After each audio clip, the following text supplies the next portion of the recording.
Mm-mm. Who doesn't like cake?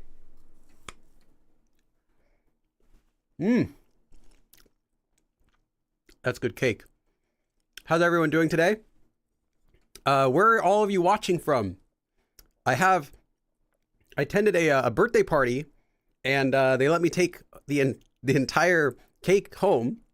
So they let me take home the half of the cake that wasn't eaten, and yeah, I'm really enjoying it. So everyone, let me know in the chat where you're watching from.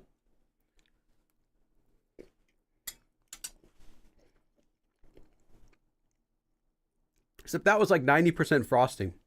Oh, now my mouth hurts.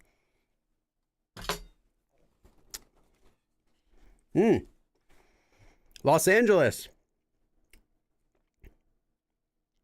Poland, Denmark, Romania, Sweden. That's how you have to say it. I heard that's the official pronunciation and intonation of the country. Correct me if I'm wrong, though. Someone said I'm hungry. Hungry, okay. Oh, you are hungry. I'm sorry. Ghana, Germany, Netherlands, California. Mexican food sounds awesome. What kind of Mexican food? It's a pretty big category. Makela? Oh, I see you're talking to someone else. I'm like, I don't know that country. I see you're saying you're also from Denmark. Okay. Germany. I mean, I did go to school in the US, so my geography knowledge is a little bit weak, but I'll blame that on myself for not studying. But I was pretty sure there wasn't a country with that name. Calgary, Romania, Illinois. You say you're from nowhere, Illinois. Nice. Botswana, Florida, Indonesia, Poland. Nice, nice. An important question is, what kind of frosting, asked Kai. It is buttermilk frosting. It's your standard buttermilk, you know, that like all birthday cakes have, unless it's like, I mean, you only have a few options for cream, really.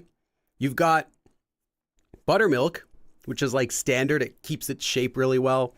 And then there is, you can have real cream frosting, which is nice, but it's also a little bit too fluffy. And I feel like it doesn't survive very long. So if you don't eat that within a couple days, it's bad. And then you have a third option, fondant or I don't even know how to pronounce it. It's disgusting. That's your third option. If you really want to go there, you can go with that.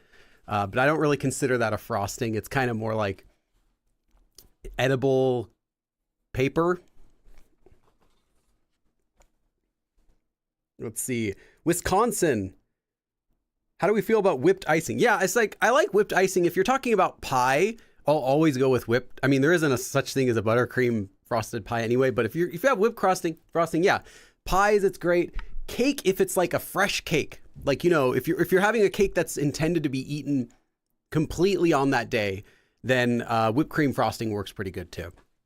But I feel like it's really easy so it'll start to like weep, you know, it'll just get all like wet. It'll make the cake wet. So if you don't eat it right away, I think it's pretty bad. Flavor wise though, yeah, it's good. Asada fries. Do you think I'm not going to know about carne asada fries? I make carne asada fries. Okay, I have my own recipe for those. Those are delish.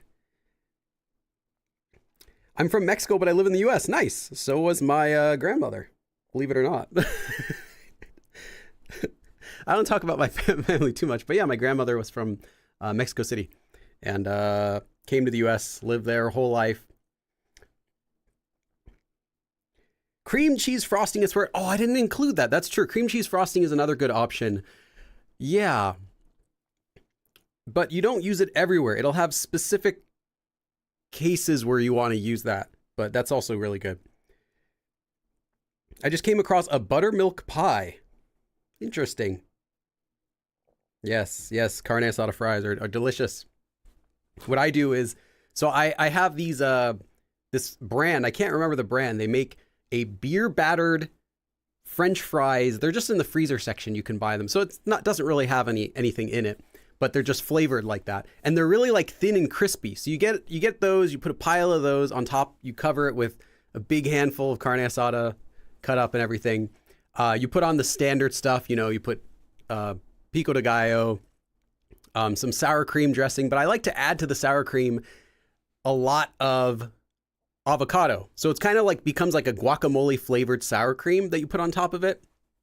And then you can drizzle that over the entire thing.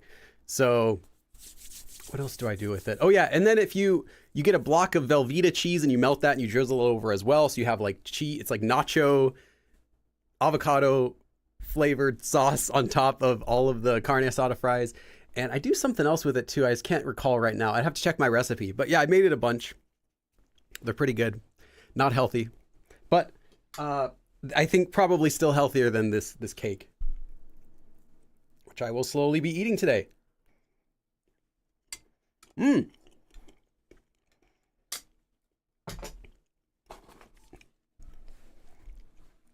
for anyone is anyone watching here for their first time? If you're here for the very first time, we always start the lesson right at the top of the hour.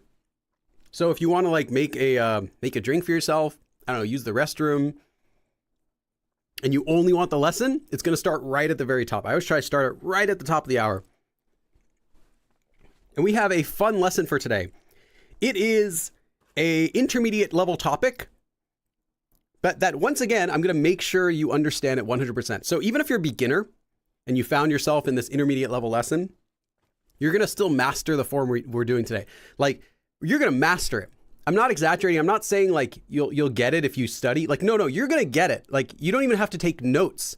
You're going to master this lesson. It is so easy, but it's still intermediate level because it's extremely easy to use. It's like you literally just snap it onto a word.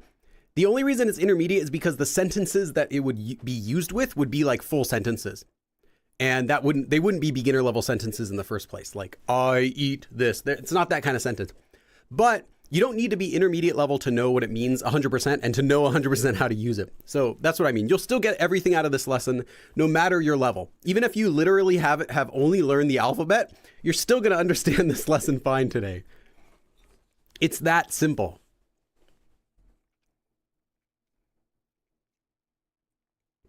When's the video with Jeremy where you rank Korean milk? That'll come out in a couple weeks, actually, I think. I can't check my schedule right now, but I think a couple weeks you'll see that. We filmed them already. We filmed one and then we filmed the other after that. And because after I did the water one, I was like, well, we have to do milk. Like, that's the obvious next choice because I was actually more curious about milk in Korea than I was ever about water. I always knew that, oh, these are the brands that I liked. I've always known that. But I was curious when I did the water test, will I actually be able to identify them? And yeah, I could for the most part. But milk is what I was really surprised about because I never really paid attention much to Korean milk because most Korean milk is classified differently in Korea than it is in the US. So if you think about low-fat milk in the US is typically 2%. In Korea, low-fat milk would be 1% or 0%. Whereas in the US, we're kind of more specific about that. Like we have 0%, 1%, 2%. We have whole milk. We have all the different kinds of that. But in Korea, a lot of brands they don't even go up to whole milk in the first place. It'll be like 2% or maybe 3% or something. So, and it's not classified quite as like strict based on the percentage like we have in the US. So I never really thought about it very much. I was just kind of like, I knew I kind of like this brand. I kind of don't like that brand is what I knew, but I never thought about it. So this gave me a chance to go over all the brands of milk and find which one we actually like. And it surprised both me and Jeremy. We were both shocked which ones we picked as our favorite. They were like the opposite of what we were thinking. But then after I did the video, I realized, yeah, these ones are much better. And I was just not thinking about it and drinking the one that I thought was best. That was actually one of the worst ones comparatively. Any special occasion for the cake? Yeah, it was a birthday party I attended. I just got to take home the rest of the cake, which was like about a third or a fourth of the entire cake. So I have this giant piece of cake in my refrigerator. I'm just slowly trying to eat through it. This is Natalie Luskin. Oh, nice. Welcome back. Lady Nat. Okay, well, Nat for Natalie. I get it now. Buenos dias, my friends. That is not Spanish. They do not say that. They say amigos or amigas, right? That's all I know. like amigo and amiga. And I can say like a few other random words I learned from my grandmother and that I you know, or from telenovelas on TV. Or, you know, just growing up in California, everyone, we kind of know like basic Spanish. The same way that all Korean people know basic Japanese, just because you get exposed to it from childhood, even if you're not learning it. So I'll recognize a bunch of random, you know, Spanish stuff, but I don't speak any of it. But I'm pretty sure they don't say friend. They don't say friendo. It's not a Spanish word. What was the most fun part of your week? Oh, my week was extremely busy. This was the busiest week I've had in a long time because I'm working on some new projects. And you won't have to wait too long to see those projects. You'll see the first one of them next month. And then there's a really big project that's coming out in December. So 2 months from now. Or wait, month and a half from now, you'll see it. That one I've been working on every single day this week. And next week also, every single day I'm going to be working on it. And hopefully I can film it after that. There's not very much time left, but yeah, I have a ton of work to do on this other project I'm doing. Another free project.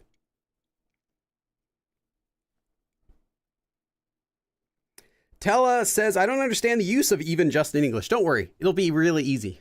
That's the best way I can translate it because that's what it literally means. But once I explain what it means and how it's used, you'll get it. It's super simple. It's like stupid simple. Did you ever buy cake with your cake donations? I did. So I posted it in Discord back when it happened, but I had gotten donations to buy carrot cake because I really wanted carrot cake.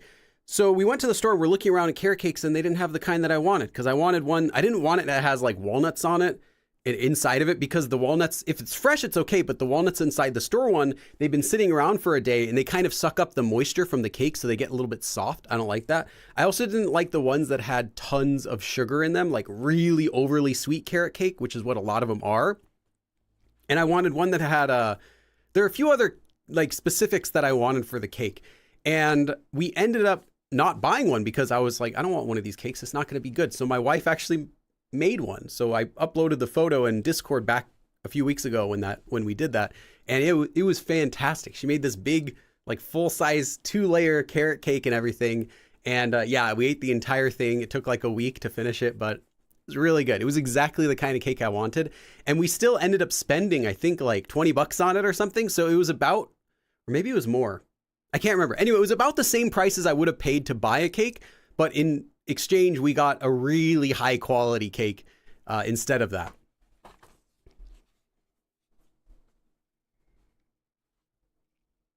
You're from California. I never knew. What part? LA. Born and raised on the playground where I spent, yes, most of my days. California, Los Angeles, grew up here. ¿Dónde estás, mis amigos del América Latino? Where are my friends at from Latin America? Aquí. I will have to see this video tomorrow. I'm so tired. Yeah, depending on where you are in the world, this could be an unreasonable time to watch a Korean lesson. Best way, baking your spell. Yes, yes. Sometimes baking is best when you do it yourself because the problem with baked goods is a lot of them are only good when they're fresh. And only a few hours later, they're not as good anymore. Like cookies, some cookie types are good like hours beyond, days beyond, but some cookie types are really best when they're fresh and warm. And if you go to the bakery, you get like a croissant or something like that. It's really good right when it comes out of the oven. They might have some special recipe that tastes wonderful within a couple hours, but once it's sit on the shelf for like half a day and you buy it, or it's been shipped in from a factory and sold there, it's not the same. So yeah, you usually get better results by baking yourself if you can. I just feel like baked goods are really sensitive to how much time they've been out of the oven. Not all foods though. Some foods are better the longer they sit out. I'm gonna give you a really quick example. In Korea, there are lots of different types of jjigae. Jjigae is stew. Don't let anyone tell you that fresh jjigae is better or that, oh, this place makes it fresh every day. That means nothing. jjigae tastes better after it's sat out. And the way you do that is you make it and you let it sit in the fridge. So it obviously it doesn't spoil. You let it sit overnight, 2 nights, 3 nights sometimes, at least like one good night. I'd say one night is probably ideal. It tastes better later because a lot of the ingredients need a lot of time to absorb the flavors from the ingredients around them. Like one of the common ingredients that goes into a lot of jjigae, at least for like doenjang jjigae, budae jjigae, kimchi jjigae, a lot of those ingredients are like tough. So like with doenjang jjigae, you might have like the doenjang, and they take a while to soak up the juices, like completely. Kimchi jjigae, the kimchi also is like thick cabbage, and it takes a really long time to absorb everything completely into itself. And then budae jjigae, the spam, all the meat products take a lot of time. So when you have it like the day of, it's good. But if you want it to taste better, put it in the fridge overnight and eat it the next day. So this stuff is an exception to the rule where fresher is better. This one is a little bit older is better.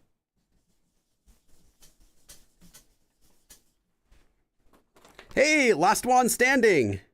An apple. Oh yeah, I finished the last, funnily enough, the pink apple. I finished the last one just today, actually. I had it after my lunch. My lunch was pizza. I had a little bit of pizza, like frozen.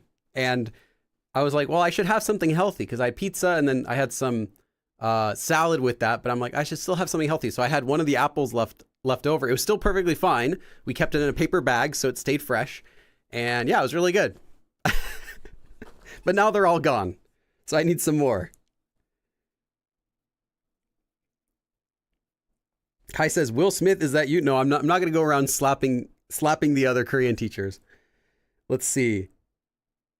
Nihal says, could you mind telling us why you wear the same shirt and hat? I don't know what you're talking about. This is literally the first time I pulled this out of my closet. I thought I'd just wear something unique for today. I picked the blue background. I'm just like, oh, I'll pick this shirt and it'll match.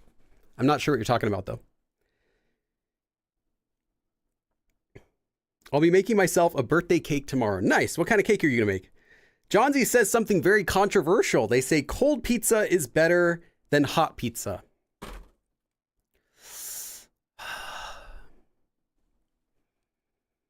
I would disagree with that, but I would say cold pizza is also good. But when it's cold pizza, it becomes a different dish. So there are some types of pizza that I think will taste really good cold, like really simple ones like cheese pizza, pepperoni pizza, pizzas with meat, lots of meat on them, I think can also taste pretty good cold.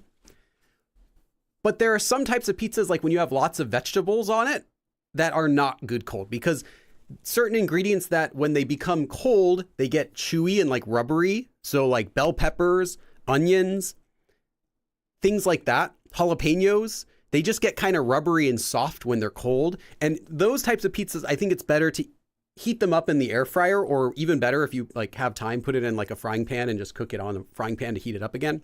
Something like that would be better not cold. But yeah, for basic pizza like cheese or pepperoni, I'll agree that it's also good. And sometimes you feel like it because sometimes you just want to eat it. Like you don't want to spend like 5 minutes to heat it up, give it like fanfare, put it on a plate, like bring it out, like presenting it. You just want to sit down on your couch in your PJs and just, I don't care, you know.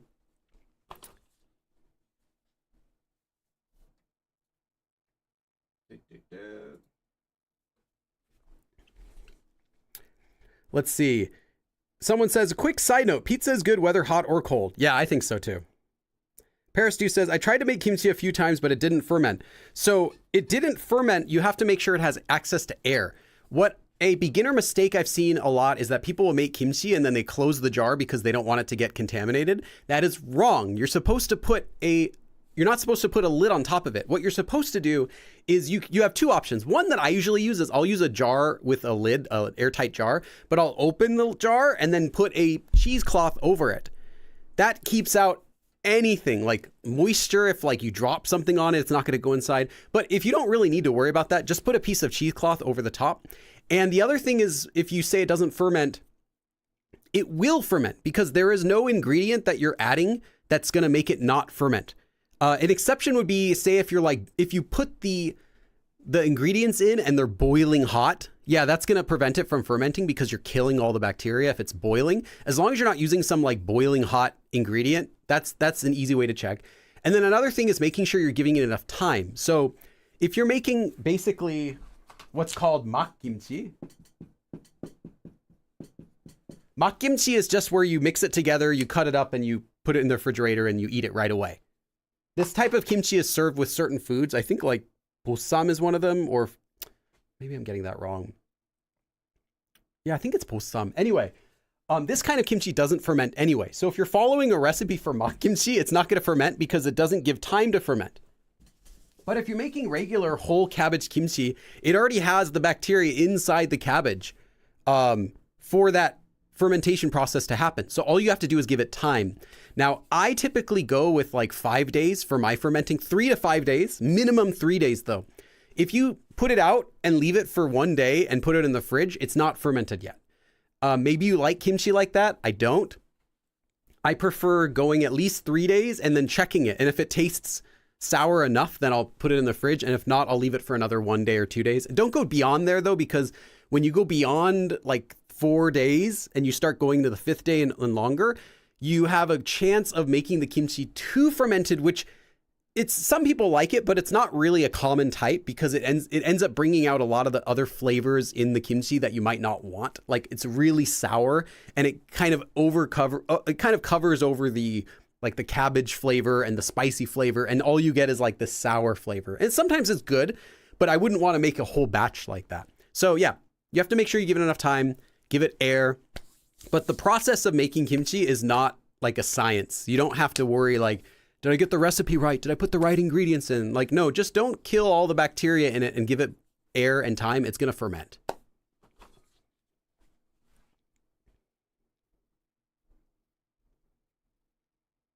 Kimchi pizza. Oh, there's a kimchi pizza. There's also what's really good. Let me check my time. I always rant too long about food. What's also really good is kimchi hot dogs. It's actually, it's not Gordon Ramsay. It's Jamie Oliver. I know they're rivals, but I like both of them. Jamie Oliver is actually who got me into cooking in the first place. But he has a recipe, I believe. I have his book, one of his books that I got for a gift like, I don't know, 2 decades ago or something. And he has a recipe in there which he got from some like famous person whose wife is a Korean or whatever. Anyway, it's a hot dog and the topping is kimchi on top, but it's not just straight kimchi because that's too overpowering, but it's like kimchi mixed with like a honey mustard sauce, which kind of like mellows out the kimchi. And I made it before. It's super good. So if you find like kimchi hot dog, or like fried kimchi is another variety I've seen. It's really good. It's like sauerkraut. It's just like spicy sauerkraut. So if you like a kraut dog, you'll like this. It's just a little bit spicier version. It's nothing like weird or anything. I haven't had kimchi pizza. I don't think I would want that because typically you don't add cabbage or sauerkraut to a pizza. That's kind of what you're doing. Now, if it's like crispy fried kimchi pieces, I think that would be fine on a pizza, but I don't think I'd want wet kimchi on top of my pizza. I think if anything, I would eat the pizza and have a little bit of kimchi on the side. Anyway, yeah, we were talking about recipes. We're gonna go back to the lesson now. Yeah, that's right. The Naked Chef. Yeah, I got into that back when that was like brand new. And I mean, I'm not like a fan of any chef personally. I think they are great for motivating people, giving ideas. But at the end of the day, they're just people. Like they don't have like all the scientific knowledge in the world. Like they actually don't know what makes the best anything simply because it's too hard to say what is the best of anything. So, but yeah, he did get me into cooking originally, and I really liked a lot of his recipes. I also learned how to make pasta from him, so I got like a pasta roller and everything like that. Hey Kai, thank you Kai. Is this the top of the hour donation? Kai, thank you for being our first supporter for today. Let's see what Kai said. Oh, let me give you 10 dabs first. 1, 2, 3, 4, 5, 6, 7, 8, 9. Kai says, top of the hour donation. Once again, taking a quick second to thank you for the time, energy, and dedication you put into teaching us strangers Korean on the internet. LOL. Thank you, Kai. Oh, and then one quick one quick comment. So there is no live stream next Sunday. Not even a bonus live stream next Sunday. I'm just letting you know that because I'm going to be too busy. But there's something else coming up. For those of you who are currently in the US, now I know not everyone watching is watching from the United States. So I don't know. I think it's like 30%, 20% or so of my viewers are in the US. Everyone else is in other countries. That's cool. For those of you that are in the US, just make sure, I'm not going to tell you who to vote for, but just please vote. You get a better outcome for everything when more people vote. So yeah, make sure to vote. That's the only thing I'm going to bug you about it. And with that, let's get into our lesson for today. We're going to be learning about an intermediate topic, which is actually like a particle. It attaches directly after a noun, and it's really easy to use. Here's how it works.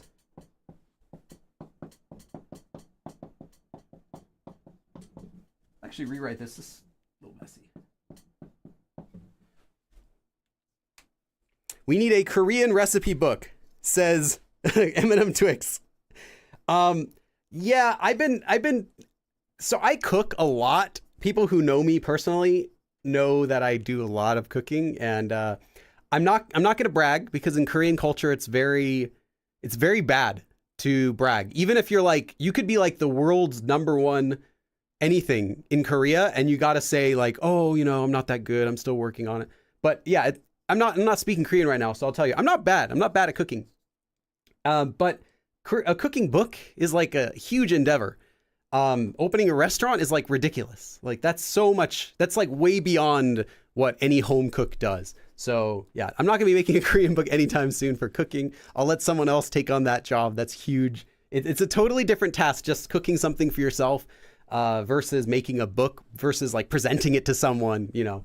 Okay. The way it works, is there 2 Kais? I guess there are 2 Kais. We have a guy from Italia, I said, Italy. Okay. The way that it works is you take a noun and you attach man, followed by haedo. There is no conjugation involved in using this form. There are no exceptions you need to know about. This is 100% of everything you need to do when you use this form. So any noun you want, it doesn't matter whether it ends in a consonant or a vowel, you attach man. Man is the regular particle, which you probably know that means just or only. So literally we have just noun or only noun. And then haedo, which is actually originally from hada. Hada, when you conjugate it, you get he. And the do form of hada is haedo. So literally hada is like to do, but hada can also be used to mean to be. When it's used in grammar forms, it means to be. So even if you do, or even if you are, only noun is the literal meaning of this form. But you don't really need to know the literal meaning of this form because you only need to know how to use it. And this is how you use it. So even if we only do this, or even if I only is this, even if it's only this hada here is used to represent a different verb. You can think of this as meaning not just do hada, but also think hada. In fact, hada is used to mean to think in many other grammar forms, like 갈까 해요. I am hada, 갈까, should I go, is meaning I am thinking. 하다, 생각하다, 갈까 생각해요. I'm thinking, should I go? I'm thinking about going. This 하다 can also be used to mean to think. So even if I think only this noun, so like even if I only think about this noun, is a meaning that you can also take out from this verb, is another way you can look at this. So you can think of it as like, even if we only just consider, or even if we only think about this, that's the literal meaning of this form. That's how it's used. So this form is used when you are explaining something to someone and you're giving an example of it. So let me show you what I mean.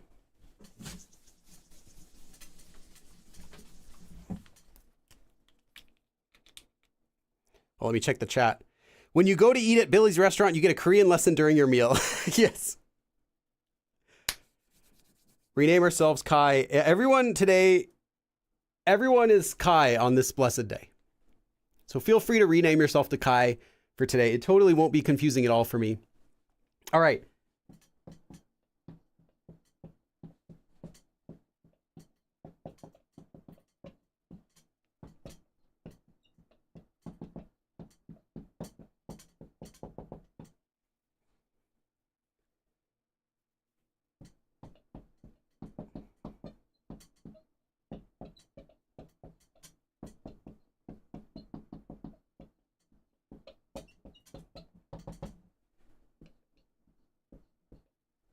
So that short literal definition I gave you can be interpreted like this. Well, there are many things to consider. However, even if we're only talking about noun. So again, even if I'm only thinking about noun, literally becomes, there are many things to consider, but even if we're only going to talk about this noun, that's what this form is used for. And that's all that this form is used for. And there are other ways you can also translate this, depending on the sentence, depending on what sounds the most natural. You might hear people say something like,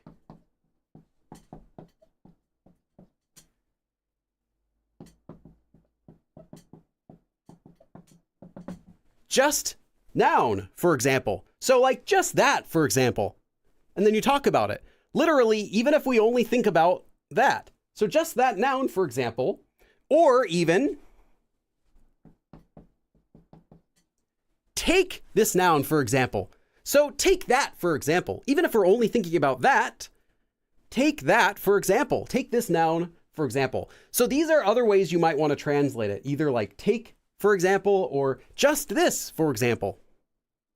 Okay, I'll leave this up on the board just for a minute so you can absorb it before we move on to some sentences. But this is really all that it is. This is really all the form is. That's it. Like, I want to make it more complicated, but the next thing I say to you after I leave this, the next thing I tell you is actually going to make it even simpler. Yes, everyone please rename themselves to Kai. I don't know what that would do to the chat. Is this the same new green? Yes. So I have a bunch of new colors and I'm trying out green and brown for right now. I just want to see what is clearly visible on the board. I don't want to use one that's like really hard to see. So I'm playing around with them. Ansel, don't jump ahead. Don't jump ahead. Ansel says, it sounds a little like the topic mark. Shh. Just be quiet. Don't say anything. Don't ruin my lesson. Let's see. So we can also use person nouns. Yeah, you can use any noun. Like I said, this is the simplest. I always say this, but this is the simplest lesson I've ever given to you. That's not a beginning level lesson. Nihal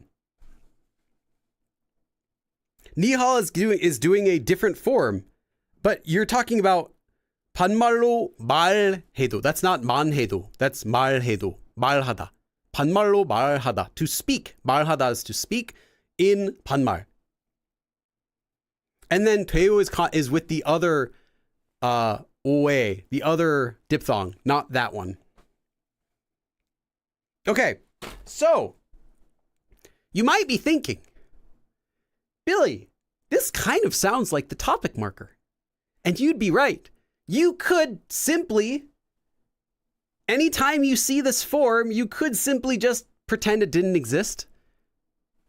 Remove it from the sentence, or maybe replace it in your head with the topic marker. And you would be 100% right, because this form is completely useless. You do not need to use this form in any situation ever. It adds no meaning to the sentence, other than to add emphasis. Take this, for example. You could also just say this with the topic marker. Exact same thing. I hit all my pens. So that's an ultimate cheat code I'll give you for this form. If you ever see it and you can't remember exactly what it's used for, just remove it. Or if you feel bad getting rid of it, just replace it in your head with the topic marker, and your sentence is going to have the exact same meaning. You're just losing that emphasis of emphasizing it because you're not saying, take this, for example. I'm going to talk about this now. You're just introducing it. This also kind of does that same thing too, just without that extra emphasis. So you can think of Man-haedo as just an extra emphatic topic marker. Or just get rid of it because it doesn't really do anything. Again, it adds no meaning. It only adds emphasis to the sentence. Got to add my clapping emojis like on Twitter. It doesn't add any meaning to the sentence. Okay, let's do some examples.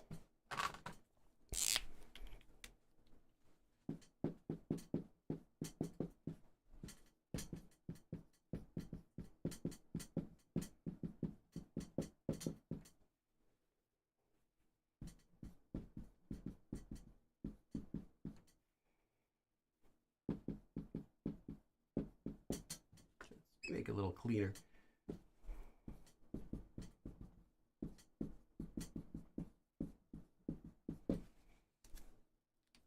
Okay, while you're looking at this, I'm going to have a piece of cake.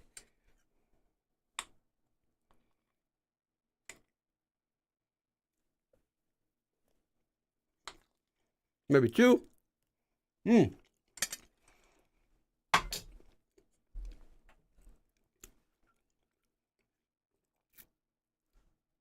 Don't you love to learn about useless stuff in Korean? No, I'm joking. It's not useless, but it doesn't add any meaning. So if someone else uses it, of course it has their nuance. They wanted to convey that nuance. But just know it's not a form that changes the meaning of your sentence in any way. Shin. Shin says, this is a piece of cake. No, Shin. This is a piece of cake. I just stole your joke. Intermediate is so easy. Just ignore it. Just ignore it. What's the flavor of that cake? It's vanilla. And there is a strawberry layer in the middle. It's kind of like it's not like jelly or anything. It's just like a strawberry gelatin kind of layer. It's okay. Enzel says, is it more formal sounding? Nope. Because it just adds that nuance of here, for example. So it's neither formal nor casual. It's just neutral. Someone said, why is it green? It's supposed to be grass. I think. I guess. The cake is a lie. Well, there's an old reference. I remember I was there 2,000 years ago when the cake is a lie was a humorous internet joke. Someone said, what's the difference between 매년 and 작년? 작년 doesn't mean 매년. They're different words. Yeah, every year and last year. Grass-flavored cake. Yeah, there is grass-flavored jelly beans, though. You know, those Harry Potter ones? Okay. 작년 여름. So last year's summer. So last summer, Man-haedo. Even if we think about only last year's summer, literally, or take last year's summer, for example, or just last year's summer alone. Any way you want to translate it is fine. Or you can just get rid of this. If you want to understand the sentence more easily, 작년 여름. Un with the topic marker like that. That's fine too. 이렇게 덥지 않았어요. It wasn't this hot. So last year's summer, let's remove it, wasn't this hot is what you get. Fine. But if you want to emphasize, I'm not just talking about like last year's summer, but like last year's summer, for example, let me emphasize this. It wasn't this hot. So like even just last summer, it wasn't this hot is the nuance you get. But you could technically remove it and you have the same sentence just without that nuance of emphasizing what you're using it after. That's it. 작년 여름만 해도 이렇게 덥지 않았어요. Yeah, I actually think this year is, at least here in LA, it was hotter than last year. And it lasted longer too. Usually it would stop being like really hot at the very end of September. But it's like going even until like Like now it's still kind of hot. Okay.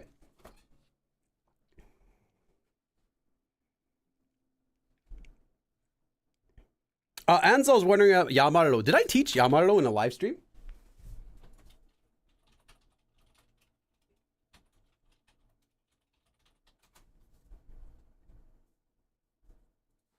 Oh, I did. No, Yamarlo is like emphasizing something you're talking about. Like what I'm going to say is, what I'm saying is, and that's the kind of similar to like Maria, Marieo, like that. I did do a live stream about that. But this one is specifically used to emphasize that you're just sharing an example. Okay.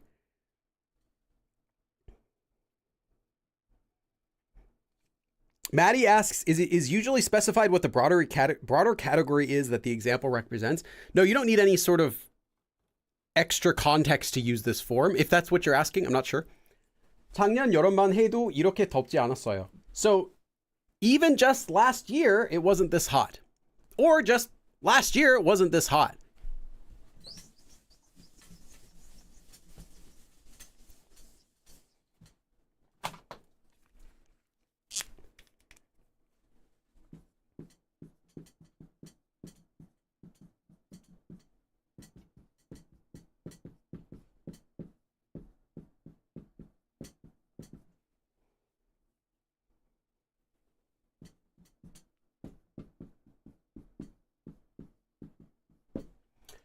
이 가방. So this bag.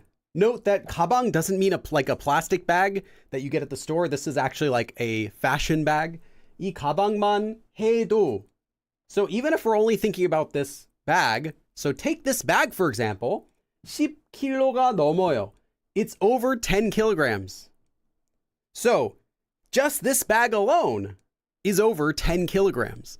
Again, if you don't really remember it, you can just think of it as like 이 가방은 10kg가 넘어요. And you get the meaning of the sentence. This just adds emphasis to the fact that you're giving it as an example. So for example, take this bag. I almost said take this 가방. Take this 가방, for example. It's over 10kg. 이 가방만 해도 10kg가 넘어요. So just this bag alone, or take this bag, for example, it's over 10 kilograms. I had that when I was flying back from Korea. When I flew to Korea, I had my suit, my backpack that I wear. I have all my camera equipment and everything. And it was like 15 kilograms that I carry on my back. And, but there's nothing I can do about it because I can't put my bag of camera lenses and hard drives and laptop. I can't put that stuff in my check-in luggage because I don't want it. I worry about it. It's not safe. I also have a bunch of batteries in it, lithium batteries. When I flew to Korea, they didn't check it. The airline didn't even check it. They're just like, whatever. But when I was flying back, the lady at the desk was like really strict. She's like, oh, we have a limit. You can only have over, it can only be maximum 10 kilograms. And I told her, I'm like, I'm sorry, I can't, there's nothing I could take out. And she's like, well, I'm not going to, you can't bring it. So I'm like, okay, fine. So I took out my most, like the heaviest objects, like all the hard drives and all the batteries, and I stuck them in my kid's backpack. And then we went through security, and then I took them right back out, put them back into my backpack. I'm like, I'm not going to have like my kid holding around like $1,000 worth of camera batteries and stuff like that. So anyway, but yeah, it's really easy for equipment. If any of you travel with equipment, it's really easy for it to go over the limit just because it's heavy by default. That's what kids are for. Yeah. I mean, he had a little Pokemon backpack that was literally this big. Like it's supposed to be, it can hold his tablet and it can hold his headphones and that's it. Obviously that's not over 10 kilograms, but that has a 10 kilogram limit. So I'm like, okay, just like shove it with like hard drives and everything, go through security, finish up. And then right before, get on the airplane, fix it up again. Yeah, but it's really frustrating, but I have to do that sort of thing because I mean, they don't check it when I go in. If they checked it when I was going there, I would have prepared better when I went to the airport when I came back. But it's kind of like sporadic. They don't quite do it consistently. Okay. 이 가방만 해도 10kg가 넘어요. So even just this bag alone is over 10 kilograms.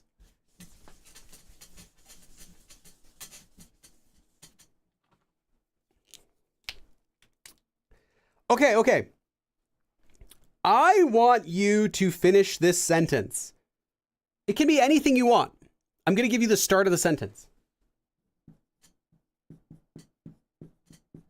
Oops. It needs a space, so I'll do a little bit more.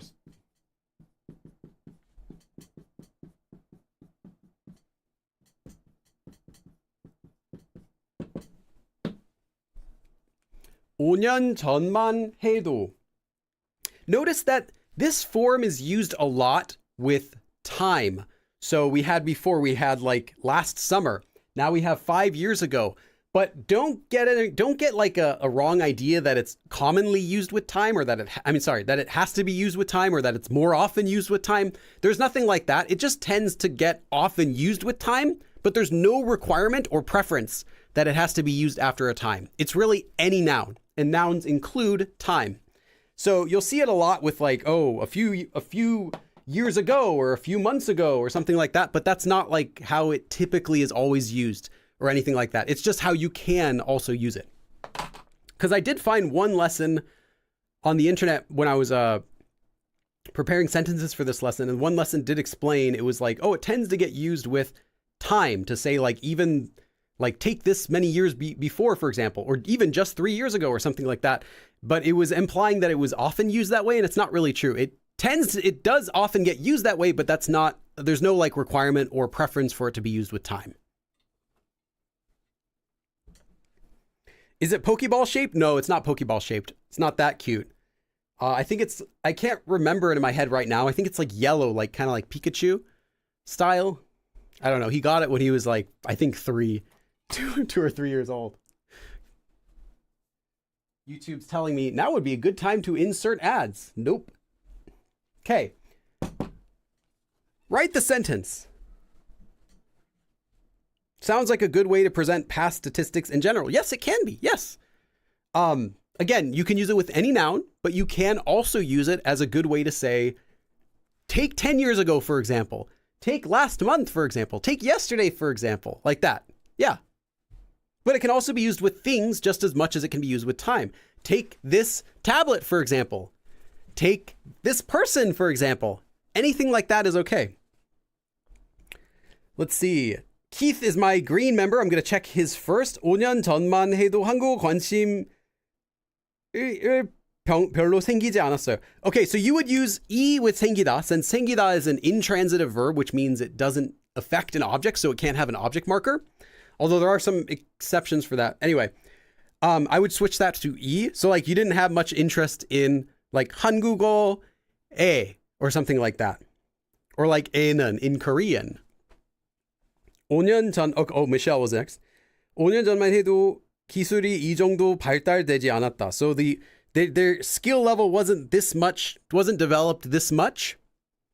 5년 전만 해도 포켓몬 영화를 봤어요. Was that the Detective Pikachu movie? Or are you talking about the original Pokemon movie? The Pokemon, the theatrical movie or whatever. I saw that. That movie came out, I'm trying to remember. I believe I was in middle school when that movie came out. So I was a pretty big Pokemon fan when I was in elementary school and a little bit in middle school. So we went to the premiere of the Pokemon. Oh, that's right. It was called Pokemon, the first movie. I went to the premiere, believe it or not. I was at the premiere of that movie. As a Pokemon fan, I'm sure a lot of people have nostalgia for that movie, but I walked out of it disappointed. I was like, come on. Pikachu died and Ash brought him back to life with tears. I'm like, what is this? What is this movie? I was like, this is too cheesy. I'm a kid. This is too cheesy for me. But anyway, I don't remember any of the rest of the movie. I just remember not really liking it very much. Okay, let me see a few other sentences. 5년 전만 해도 독일의 한국 영화가 인기 없었어요. Okay, so German movies weren't popular Korean movies weren't popular in Germany even 5 years ago. 5년 전만 해도 한국어를 열심히 공부하지 않았어요. So even just 5 years ago, I didn't study Korean hard. How old am I? I am 38, right? Yeah, I was born in 86. So that would make me 38 years old. Yes. I believe. Right? Yeah. Okay. You can keep making examples. I'll look at them right after I write this.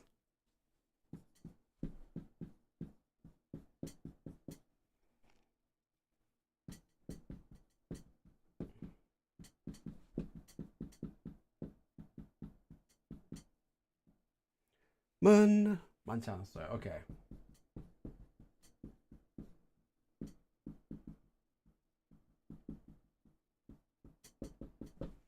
Can't see if there are any other examples. Nope. Billy has to ask chat his age sometimes. More than once, I have Googled my own age with one of those age calculators, like how old am I? Because I legitimately can't math.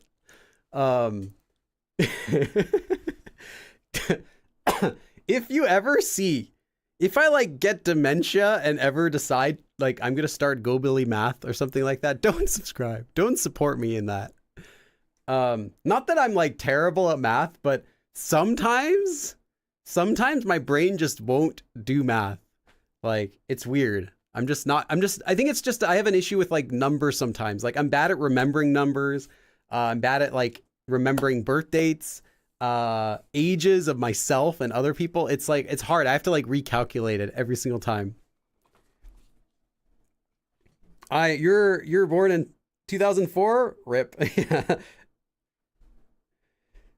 Mr. Renshify says, I was born in 2000, so I'll never forget my age. That is so easy. How old are you? It's literally just the current year minus the 20 at the front. Okay. Lady Black says, I'm turning 37 this year. Yeah, cool. That's what you're younger than me. Monik says, 1 year older. 5년 전만 해도 한국 드라마를 안 봤어요. I didn't watch Korean dramas 5 years ago. Even 5 years ago, there weren't many popular Korean dramas outside of the US, I would say. I think the fascination with Korean dramas in the US is a very new phenomenon that started, I mean, it's kind of been slowly going up a little bit, but it really hit its peak after the 2020 Oscars, where Parasite won. I think that was like when everyone, like a light bulb went off and they're like, wait, Korea has movies? What? They won an award? What? How does this happen? And then after that with Squid Game, which was like, hey, Korea has dramas too. Before that, it was a little more niche. It was just people who were fans of K-pop who also knew that there were Korean dramas and movies and stuff like that from probably, I'd say 2018-ish, whenever, around when after Twice and around when BTS was starting to get popular outside of Korea, kind of around that time. But the real peak was like that 2020 Oscars, I think. But yeah, even 5 years ago, there wasn't really much talk about like Korean dramas. You couldn't really find them much online except on specific websites that carried those. Okay. 5년 전만 해도 집에서 일하는 사람은 많지 않았어요. So even just 5 years ago, 집에서 일하다, to work at home, 일하는 사람, so people working from home, 많지 않았어요. 많다 is to be a lot, so there weren't a lot of people working from home even just 5 years ago. 5년 전만 해도 집에서 일하는 사람은 많지 않았어요.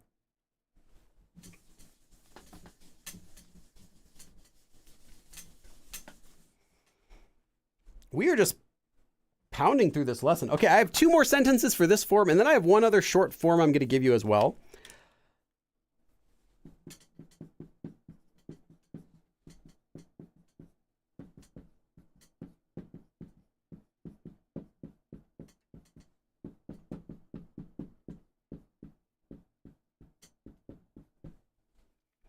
I said you can use it with any noun. A noun can also be a person. Charsu. Let's take our friend Charsu. I'm pretty sure you're going to see Charsu in Squid Game Season 2. I would put money on it. That because last time we saw Charsu's friend Younghee, which was the robot from the red light, green light game. That's the girl's name is Younghee. She's like a character from an old series of textbooks in Korea for like the education system. And Charsu was the boy. And Padugi was the dog, so you might see a dog too, but you're definitely going to see Charsu this time. I don't know what he's going to do, but Charsu Man-haedo. So even if we just think about Charsu, so take Charsu for example, 누나가 셋이에요. So he has 3 older sisters. So older sister. Let's hit 3.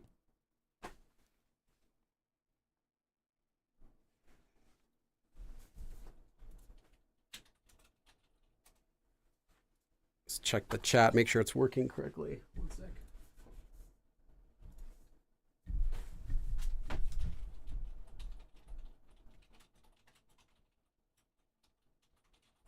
I'm pretty sure the director had said that directly on his I remember reading a story. I was trying to see if I could find it real quick. The director had said something about he was going to put Tarsu in the new season. So we'll see. That comes out in December, I believe.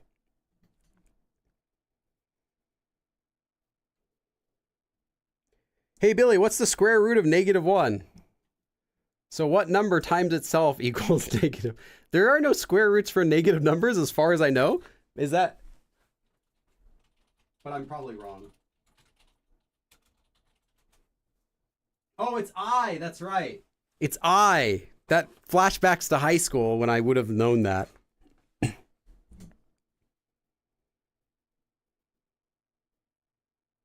Korea has movies? Yes.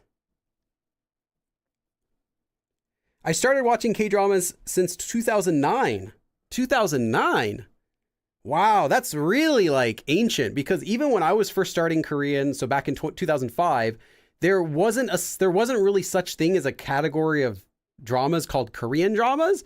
There were a couple of Korean dramas that were fairly popular in other Asian countries, specifically Winter Sonata, which was ridiculously popular in like Japan and I think probably China and other countries, but it didn't exist in the US. There were a couple random dramas here or there that came out around that time, but there definitely wasn't like a following of Korean dramas that time. And 2009 as well, there were no like Korean dramas like that were really hits, I believe, at least not that entered the US or anything. And there wasn't really any way to watch them either. Even like streaming websites didn't have licenses to show Korean media in the US at that time. 5년 전만 해도 한국의 저출산 문제가 이렇게 심하지 않았다. Omar is an OG. What did Omar say? Oh, that's right, yeah. Starting in 2009.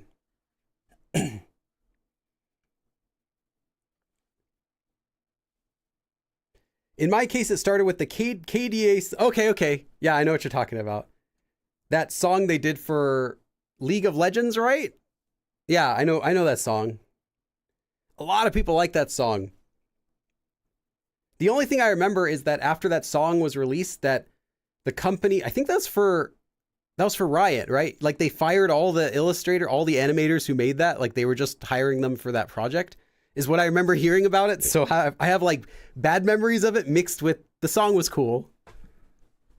What does charsu mean? Well, there is a word charsu, which is like calling to return back. Let me find a better definition. It's not a commonly used word at all.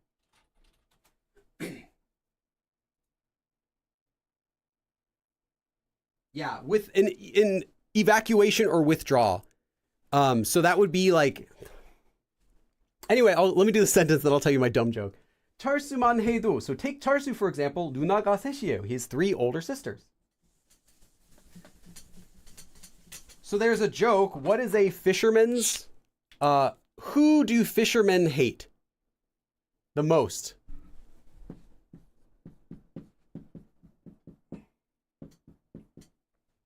They hate Pae Charsu because Pae is a last name in Korea. It's not super common. Pae, and then Charsu is like evacuating the boats. So like you have to take your boats back. You get out of the way. So that's the person that the fishermen hate the most is Pae Charsu because they don't want to Charsu their Pae. It's a really stupid joke that I heard. If anyone asks, you didn't hear it from me. Okay, one more example sentence, and then I want to move on to another similar form.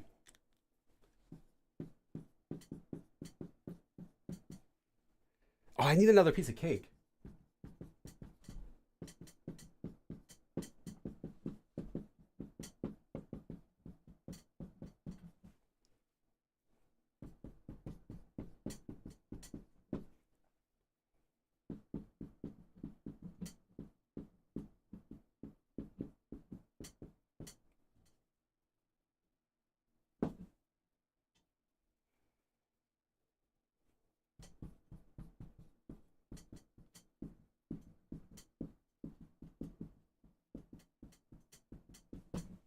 This one's a little long, so I'll keep it up on the board for an extra minute. The joke seems like my brand. My brand.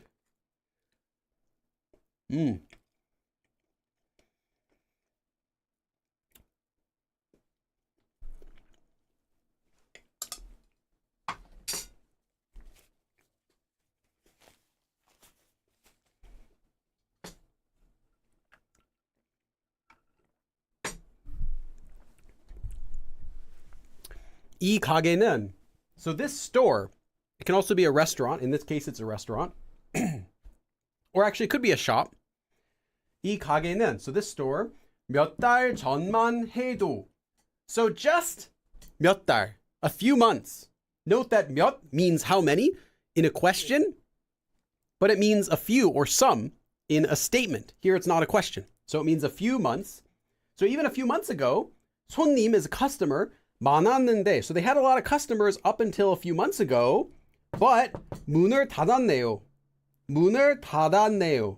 So hey, they closed the door. Literally, they closed shop. So this, just 2 months ago, this store had a lot of this store, let me say that again, because the cake was still in my throat. Just 2 months ago, not 2 months ago. I wrote 2, that's why it's confusing. I'll fix that.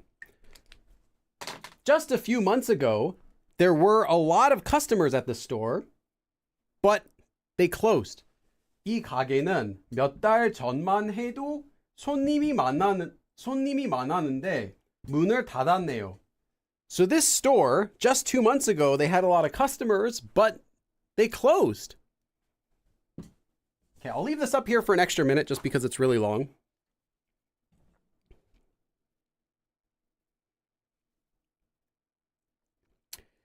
Fawaz says, I watched Coffee Prince. Okay, Coffee Prince I kind of understand. That was really big. That as well as the Korean version of the drama Boys Over Flowers. They did a Korean version of that. I remember that was also quite popular in Korea. There are a couple around that were like really popular that it's possible someone could have found out about them outside of Korea, or outside of Asia, I should say. A lot of the Asian countries. Pop stars with G Idol.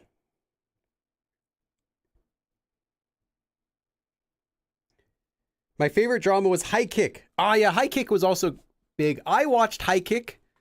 That was, well, because they had a couple versions of High Kick, like 2 or 3. I saw the one that was still airing or had just finished airing or something in like 2008 or 2009. Around that same time, they had another High Kick. Secret Garden, I never saw. I did hear about that.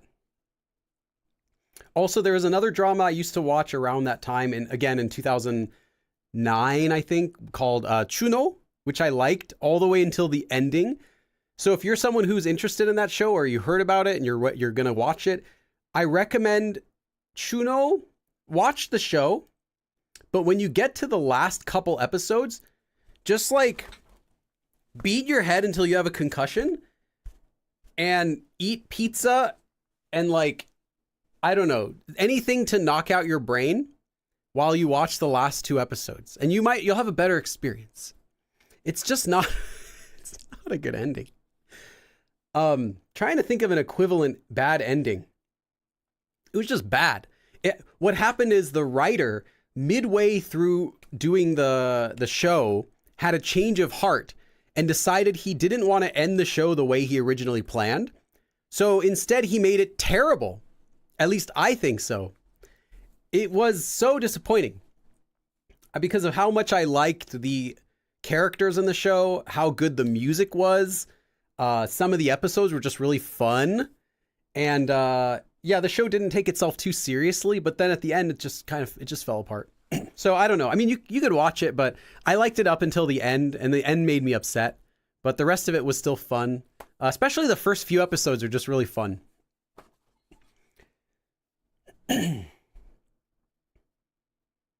Telepath says, so how often would anyone ever use this form? Anytime you want to say, take this for example, or something for example. So anytime you want to emphasize something as being an example of something that you're going to explain. But as I said, someone mentioned that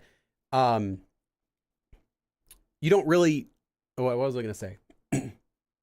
Oh yeah, someone asked about if it's formal. It's not. It's not a formal or casual form in itself. It's just like it works kind of like a particle. The show, someone was asking about the show. The show is called Chuno. I believe it's called like Slave Hunter or something because no is like a slave in Korea, like nobi. And then Chu is like seeking or searching for something. So like searching for. So I think it's called like that in English or something. I don't know. I never watched it in English. Excuse me. Like it's kind of related to Korean history, although it's not historical in the slightest. But it's kind of related in the fact that about half, like almost half of the Korea population a long time ago was just slaves working for other people. So if you had someone that would run away, they would send someone after to go find them, and that was kind of like the guy's job in the show.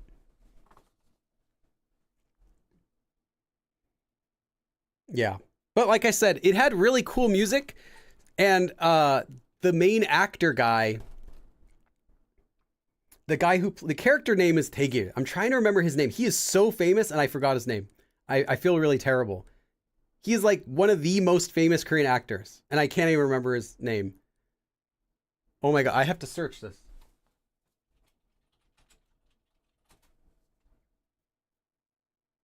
Tang-hyuk. Okay, anyone who knows Tang-hyuk, he's super famous. He's in it.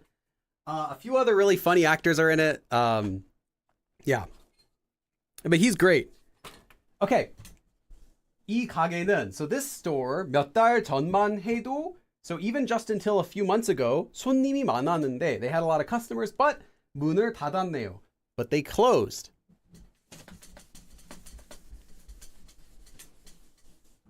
Okay. There is another form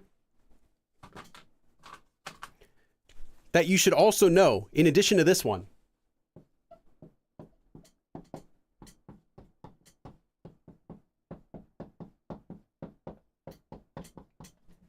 Now, this form might look extremely exotic. This form might look so unique, but it's literally and nuancely in every way the exact same as the form we just did, except it sounds a little bit stronger because the form 더라도 is just a stronger version of 해도. Now, it's not 하도, but 해도 is the same as 하더라도. So this is the same thing, just more emphatic. But it has the exact same meaning. So instead of maybe saying something like, just last year alone, it's kind of like saying, just last year alone. It just has more emphasis to it. It's less common than Man-haedo, but you might see it. It has the same meaning.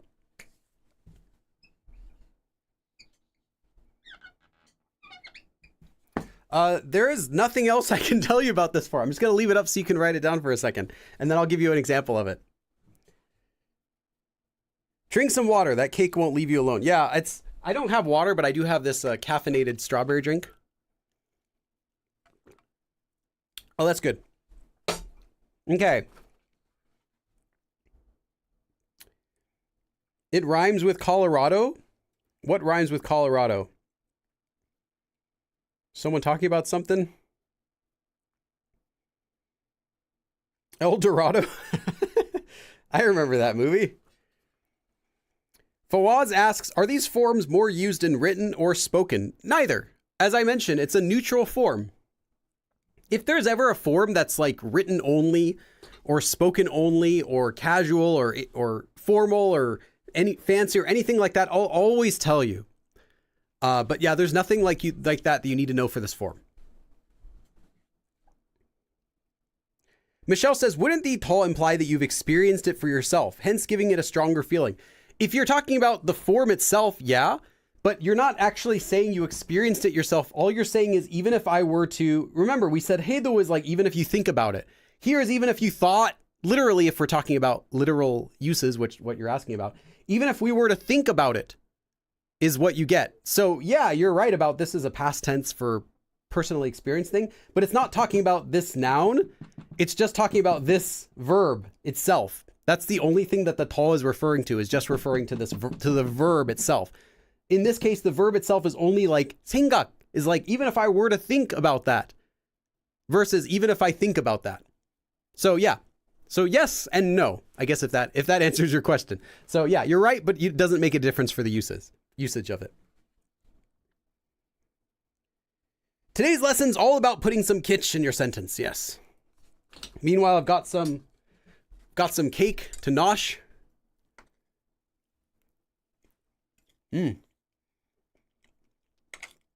That's my spiel for today.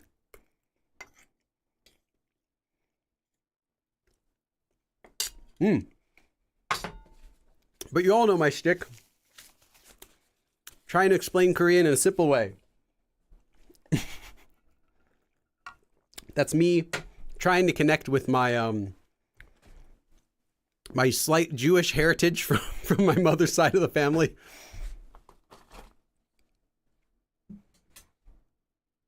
Oh, I see. You said Hadorado sounds similar to Colorado. Sure. Noun man Colorado. Try it. Try it and see how Koreans react.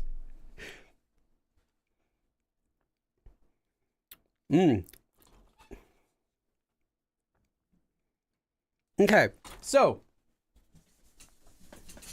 here's an example sentence.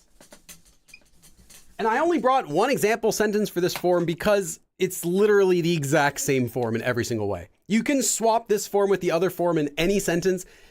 100% of the time you're gonna be correct. There are no restrictions on when you can use this or this one. It's just more emphatic.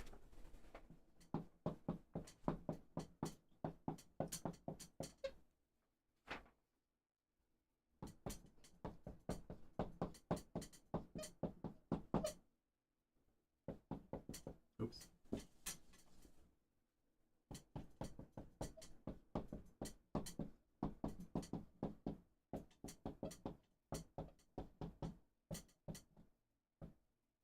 See if I can have more space for that.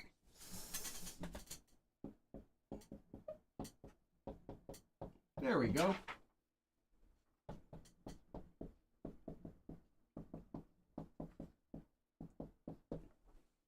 Okay.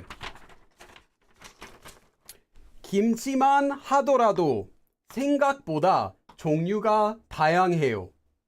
So take kimchi for example. 생각보다, more than you think. 종류. 종류 is a variety, a type, a kind of something. 종류가 다양하다. 다양하다 means to be various. So that's how you say there are various of something. So there are more various types of kimchi than you think. So take kimchi for example. There are more varieties than you think. 김치만 하더라도 생각보다 종류가 다양해요. 생각보다 종류가 다양해요. 김치만 하더라도 생각보다 종류가 다양해요. Give you a second to write that down.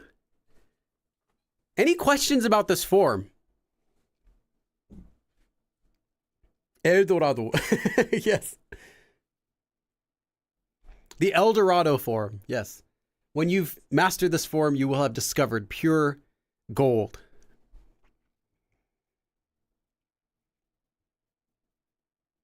I learn English, you learn Korean. Nice, nice. Are there any other questions about this form? I do have another quick note I'm going to give you before we finish the lesson. Michelle says, can you replace the man with 조차 in this form as well? No, because 조차 is used in only in specific grammar cases.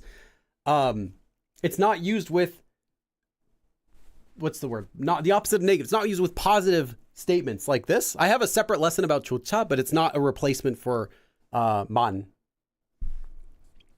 Because 조차 doesn't mean only, it's more of an even.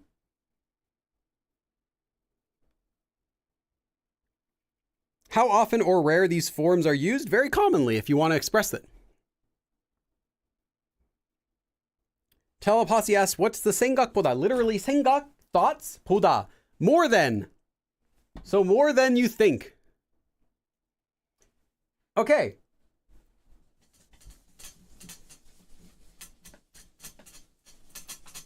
I have a couple notes for those of you who are advanced and who want to learn a little bit beyond the lesson that we're doing today. Just really briefly.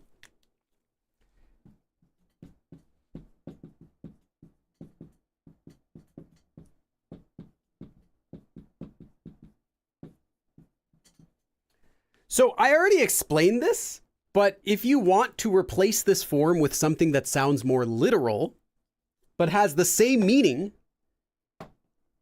even if you only look at the cases of this noun, this is another form you can replace it with. So if you don't want to say if you don't want to say Man-haedo or Man-hado라도, if you want to say something literal, like, okay, even if you only look at these cases, or even if you only think about this one thing here, if you want to emphasize it even further by using a literal grammar form, this is what you can use. So you take a noun, you attach 에 경우만 봐도. Literally, even if you look at only situations or cases of this noun, and you can replace this with the other form. In any case, it has the same meaning. This is just more literal.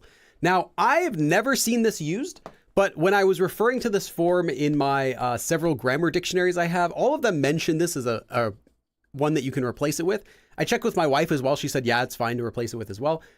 I haven't seen it very much, but if you want to be extra emphatic, you can replace it with something like this. It just sounds very literal, but it has the same meaning. So 경우만 봐도. So 봐도 here is from 보다, for to see. So even if you just look at cases of noun, is what it means. Or there is another form.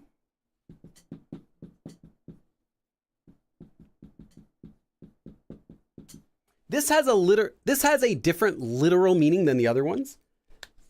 같다 is to be similar to or to be like. So even if something is only like noun is the literal meaning you get, but this form has the same meaning as 해도.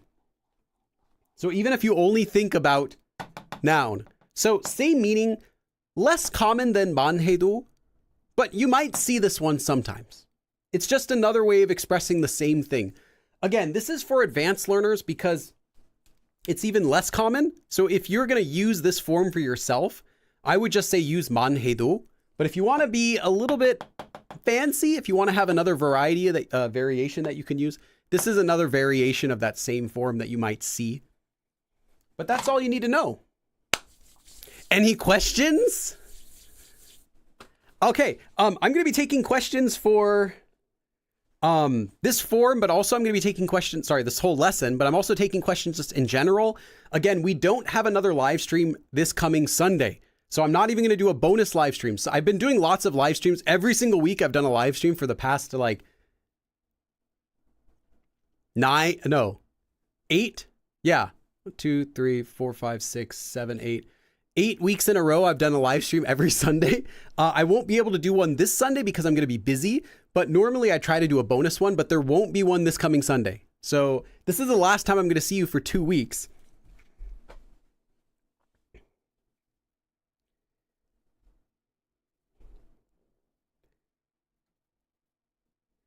Someone says it's pronounced kacha. No, it would be always kata. The only times that this T makes a CH sound, or it's the same thing as when this D makes this sound, is when you have it with the sound E, or any variation on E. So any sound that has a Y in it also has a E sound. So like that includes U, because it's actually EU, it's E plus U, or yo is E-O, so, or y'all, E-y'all, E-all, or ya, E-ya, ya. So any E sound is the only case when you get that. You never get it for A or any other sound. It's only for E sounds. So that's it. So that's the lesson for today. Let me get a quick thumbnail I can use. Let's see if I can get some cake in my thumbnail. I don't know if I want to use that, but I got it for an option. Another standard thumbnail.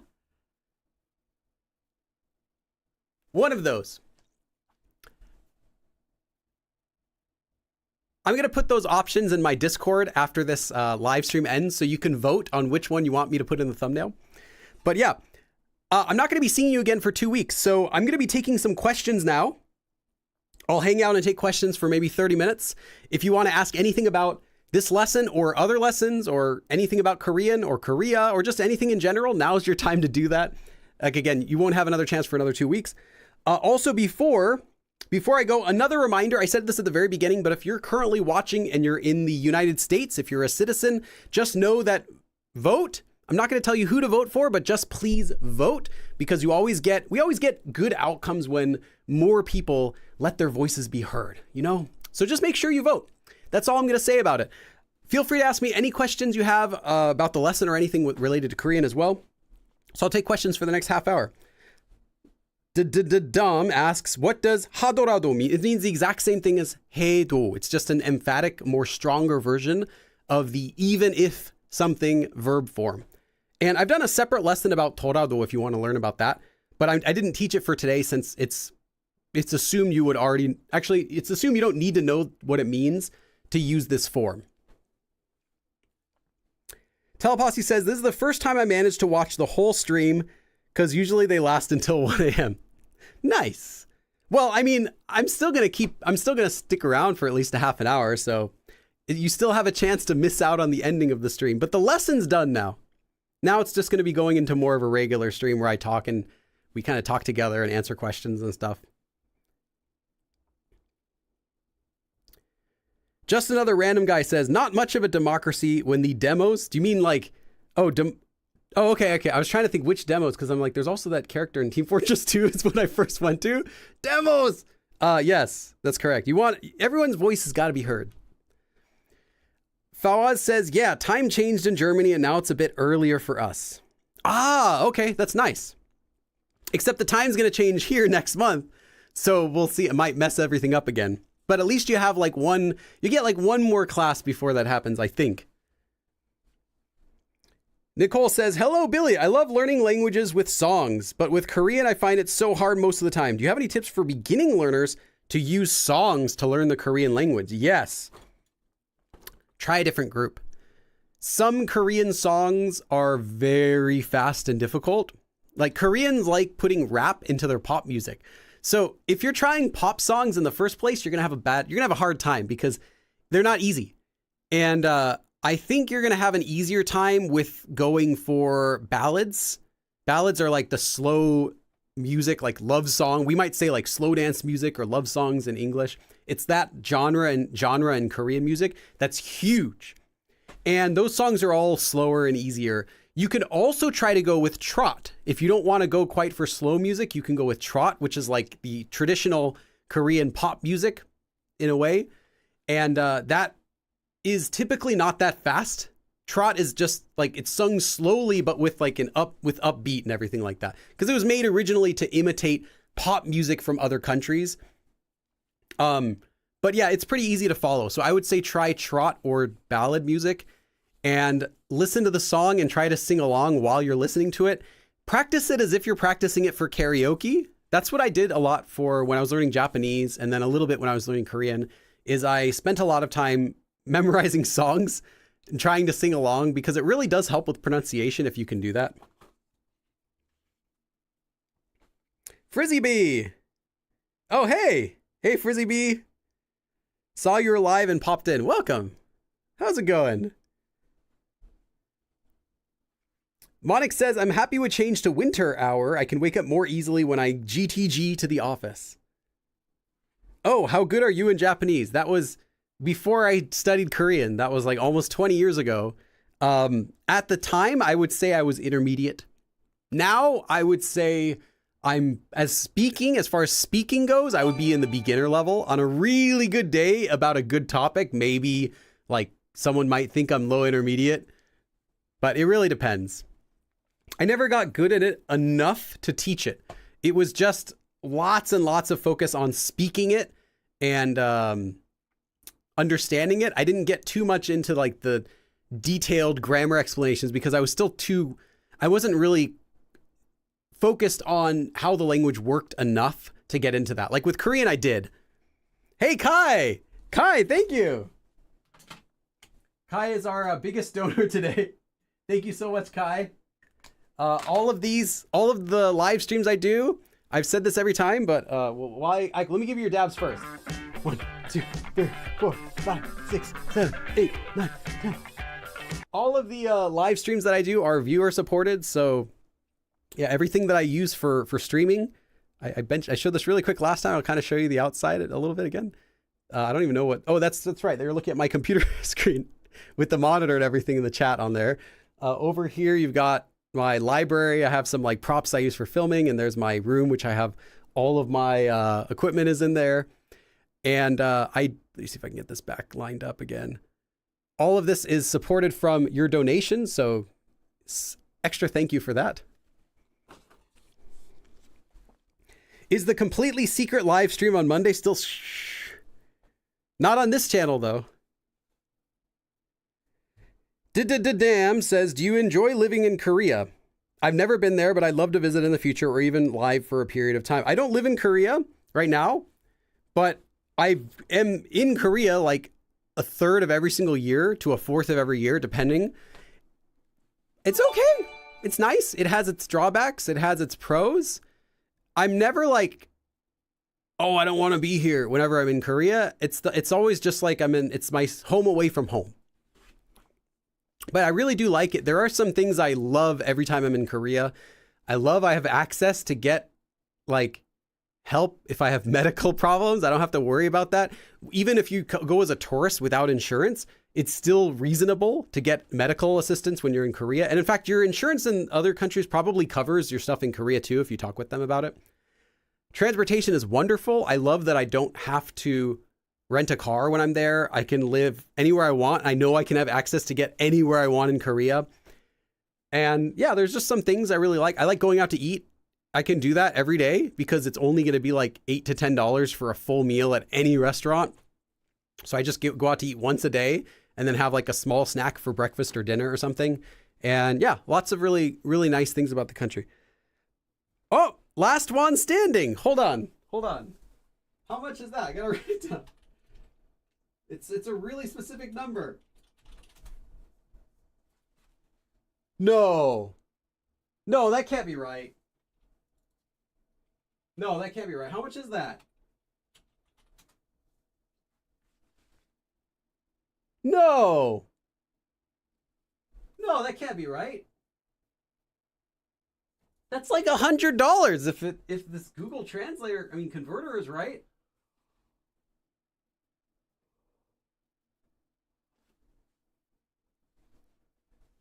What is this for apples? What is this for? What is this for?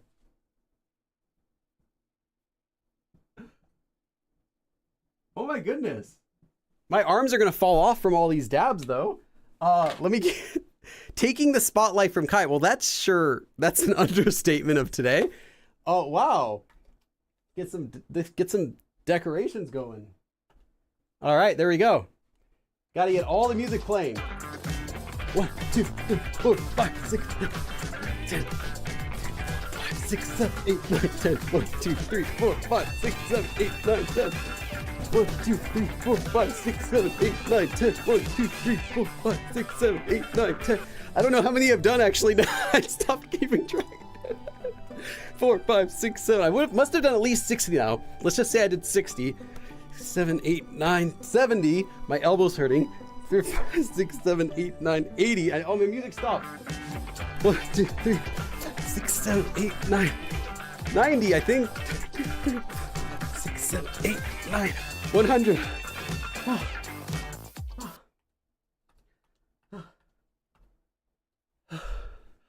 I think I did 100. I actually lost track at around 30, but I think it's possible I did 110, but I must have done at least 100 now. Whew. 1,000 dabs, that would kill me. That would actually kill me. Oh, hold on, it's getting hot in my room now. Let's see. Set that to the. Oh man. Whew. Kai says, one day I shall make Billy's arms fall off and donate 1,000. Yeah, I've never gotten that much before. The most I ever got for donations was, I think that was Enormosaur for $600 when I hit 600,000 subscribers. And yeah, I think that was the most I've ever gotten before, which is just ridiculous. But no, I don't ever expect that. I'm happy when I get Kai's donations because the $10 goes directly, like I can do a lot of stuff with $10. I can commission artwork for projects I'm working on. I can buy like software. I'm working on a really big project right now with some illustration software I had to purchase. It's all paid for now. Oh, my arm hurts. Yeah. Teleposse says, I never learned this, but nan and stuff like that is just a short version of nanen. Yeah. Nader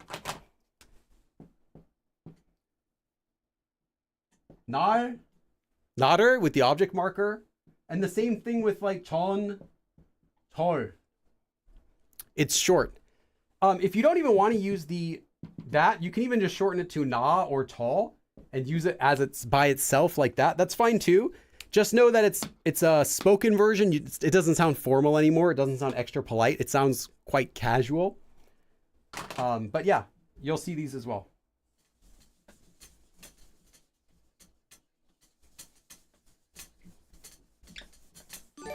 And they're also okay. Last one. I literally just look back down at my tablet and I see a duplicate. Why is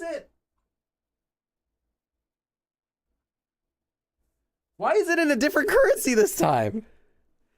My arms. Hold on. First, I'm going to write your name here.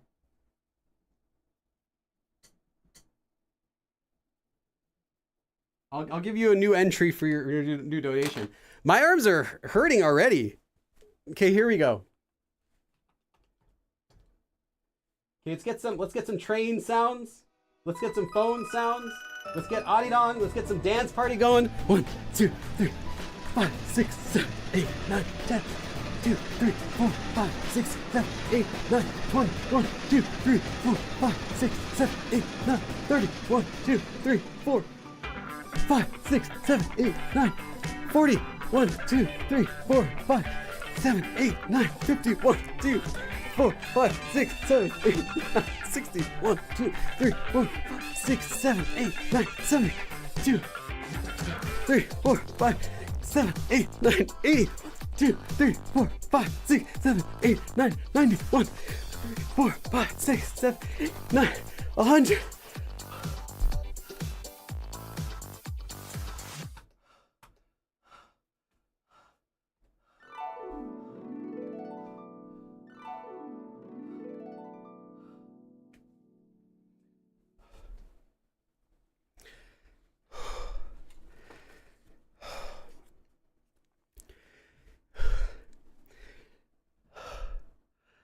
Oh, everything.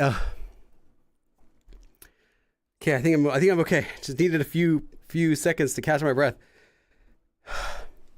Thank you so much, though. I will rip off my arms to raise money so that I can keep making creative content. Thank you. I appreciate the exercise. Drink some water. Okay.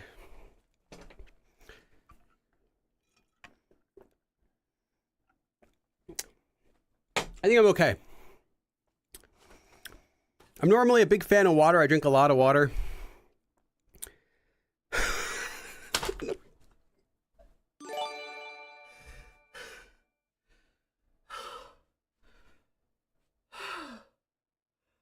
Oh my God.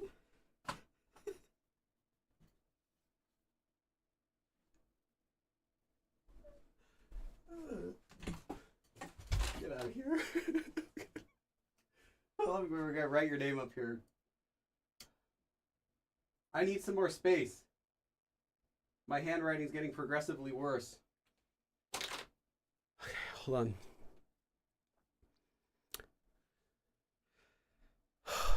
just so you can see me. Okay.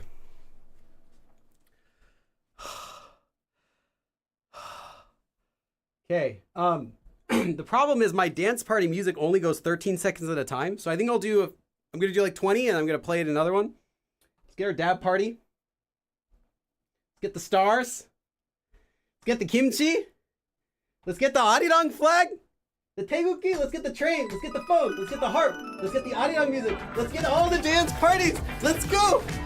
7, 8, 9, 10, 2, 3, 4, 7, 8, 9, 20. 1, 2, 3, 4. 7, 8, 9, 30, 1, 2, 5, 6, 7, 8, 9, 40. 1, 2, 3, 4, 5. Gotta restart these. 6, 7, 8, 10, 2, 3, 4, 5, 6, 7, 8, 9, 60, I think. 1, 2, 5, 6, 7, 8, 9. 2, 3, 6, 7, 8, 9, 80. Arms. 1, 2, 3, 4, 6, 7, 8, 9, 90.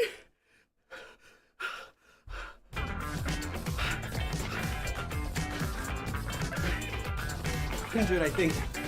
A little, or maybe 102.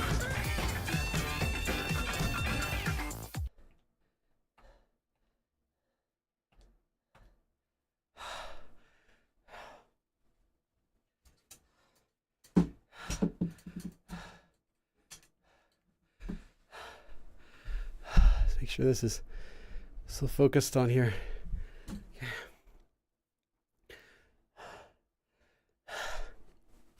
All I can say is thank you for paying for my electric bill for the entire month. Last month, although this month's not going to be that much anymore. Summer's ending. Oh my goodness. Thank you so much. Last one standing. Okay. Any Korean questions now? Mafaz says, I mean, you did say you'd rip your arms off. Soon he'll become Buff Billy after all these workouts. I used to work at, it's not a secret, but I used to work at Baskin Robbins through high school. And I had like decent biceps when I was working there because you got to scoop. And some of the flavors, most of the flavors are pretty simple. You just scoop it and it's done. Some of the flavors they have so many toppings like chocolate chips, or they're just a harder flavor. And they would really hurt your arms, but customers would be like, let me get like 3 scoops of that and hurry it up. I gotta go. I'm like, please give me some time. Like, yeah, that really was an arm workout being there. Okay, any Korean questions? I'm gonna hold on to this so I don't fall over.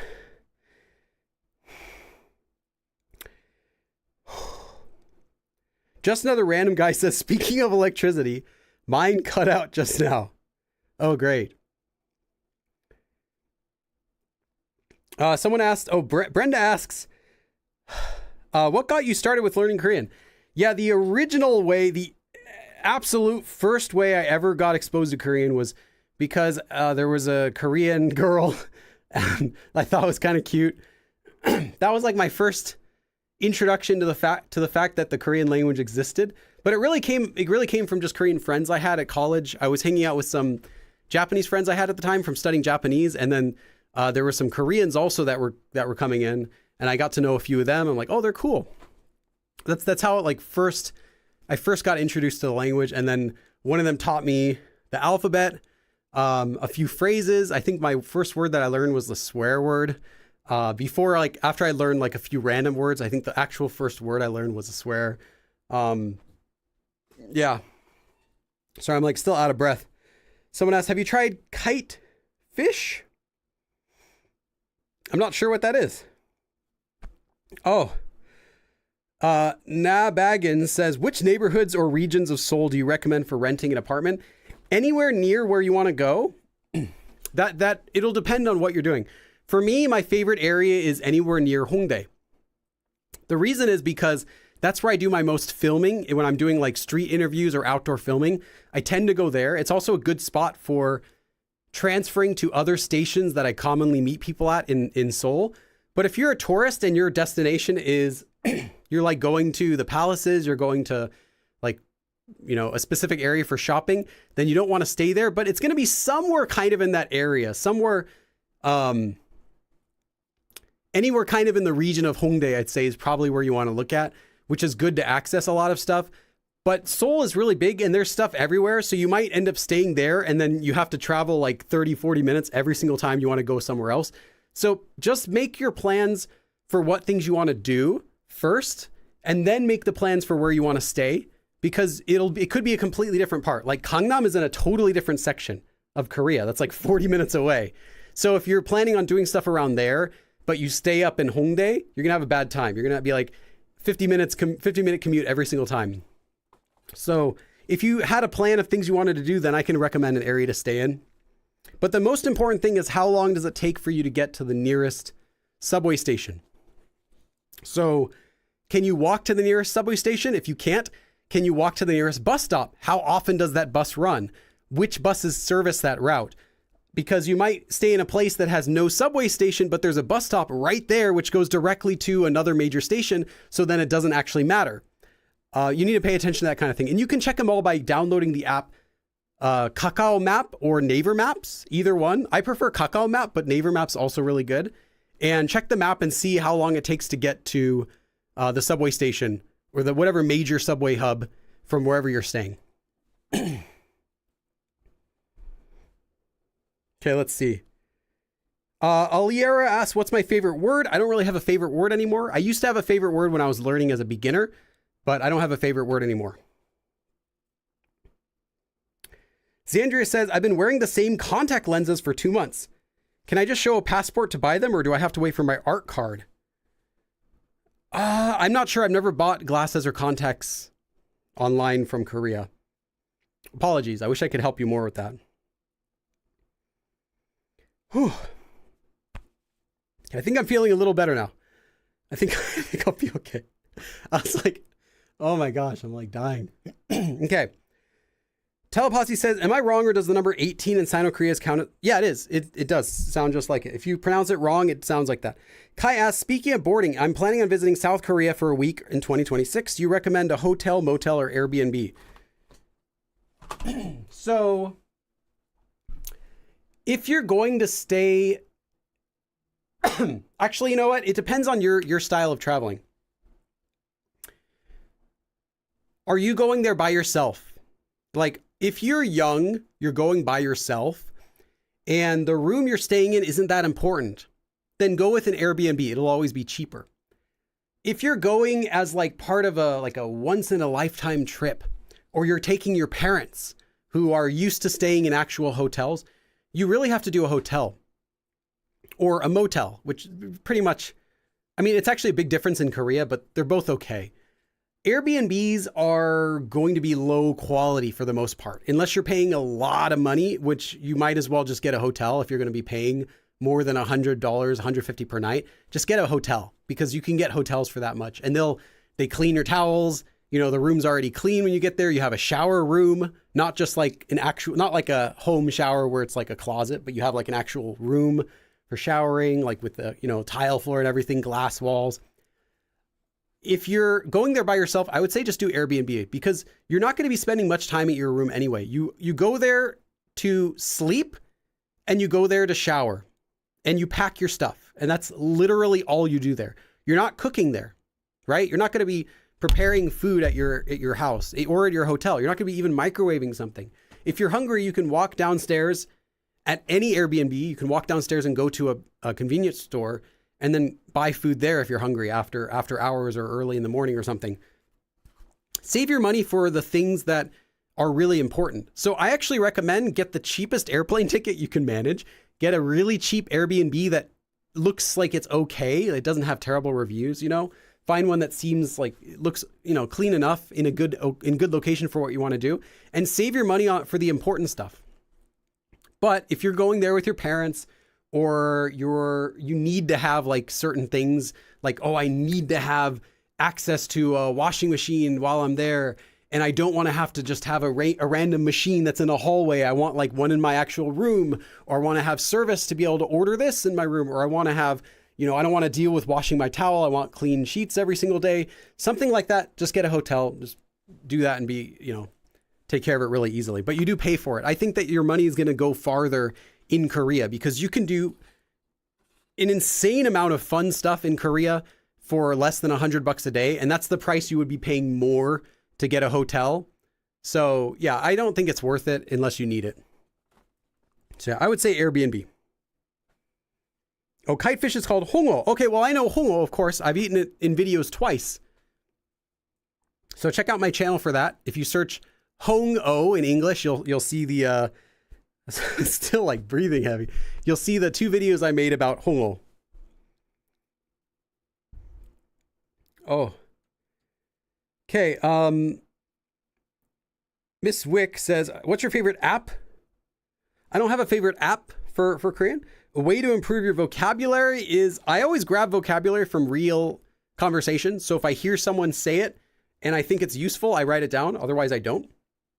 I never grab it from vocabulary lists because just knowing a word is useless. I want to know the words that people actually use. So that's my favorite way, is by making my own vocabulary list.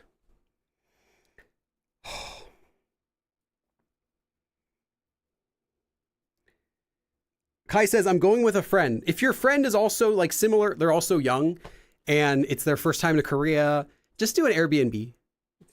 But know that depending on the length of your trip, you might also need to prepare additional things. Like, for example, I go to an Airbnb every single time I go to Korea because I know how to take care of my own laundry. But if you're staying there for longer than 5 days, you're going to need to figure out how to do laundry there.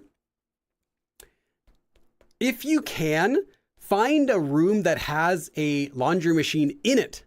It'll be this little tiny laundry machine that's like this big, like a foot or two, maybe like a foot wide, a really small laundry machine that'll be like in the kitchen area.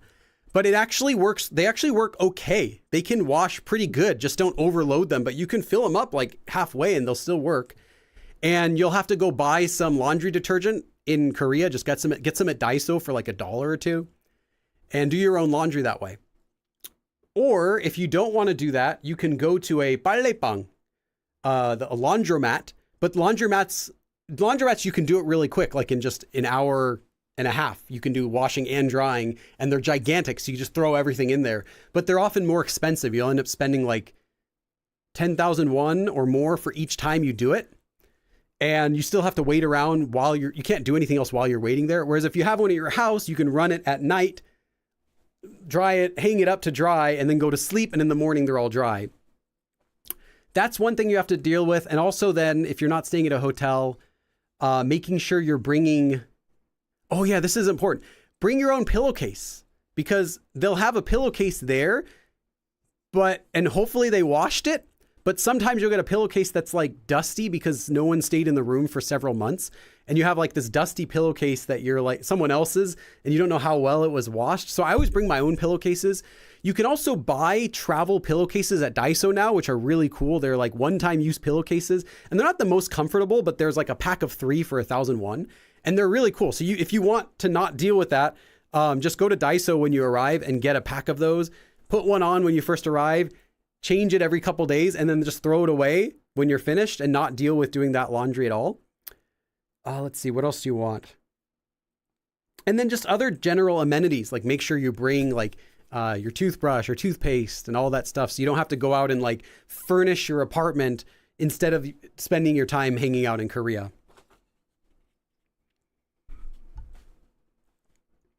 I'm considering just going by myself because she's really only coming for moral support, but I'm excited.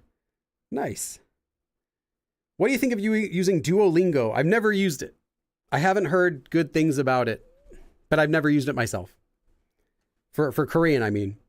150 a night? Well, that's a lot. Does it get cheaper if you stay in the suburbs? No, I mean, if you're talking about an actual hotel, like not a motel that calls itself a hotel, but an actual hotel, those are all very expensive in Korea. Motel is... It looks like a hotel, but the rooms are smaller and they're simpler. They provide less stuff. Like there might not be like a lobby area. Sometimes the motels will actually be love motels that are just branded differently. It just looks like a regular motel and you wouldn't know that. Not like there's anything wrong with that, but just something to be aware of the locations that those could be situated in. If it's surrounded by lots of bars, then it's actually one of those motels likely. And the motels often are not as clean and is not as fancy as an actual hotel would be. Like a hotel would have like, you'll have like a living room area, you know, you can open up the blinds and look outside. Like they're kind of more standard and boring, I guess. But you do pay more than that. Motels though can be cheaper, but still you're looking at probably $60 to $80 a night at least. Unless you're in a nice area, then it could be over 100.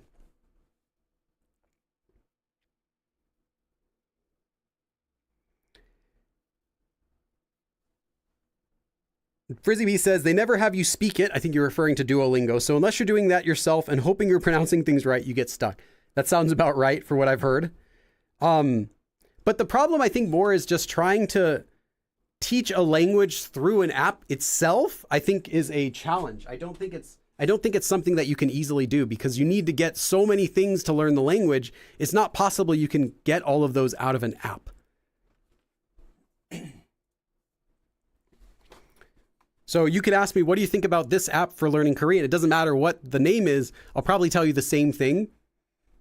It's not going to teach you the language by itself just because of being an app in the first place makes that hard to do. Not to say that apps aren't useful. I've made a video about recommend some apps that I like for Korean, but you're not going to learn Korean from an app is what I'm saying.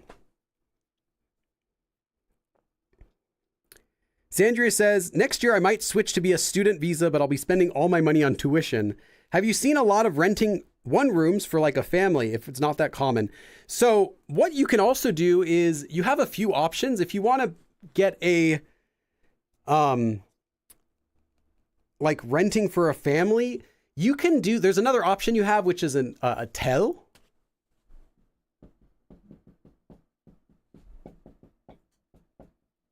There's something called an opisiter, and I've stayed in one before. It's a hotel. It's actually more like a motel style room, but they're large because they're meant for people to rent them out and use as like a home office. Sometimes people might, if they work from like another city and they live in another city, while they're at the other city working, they'll rent out an office tel. So it's like tel from hotel, but it's instead of mo or ho or whatever, it's office. And then they'll just stay here.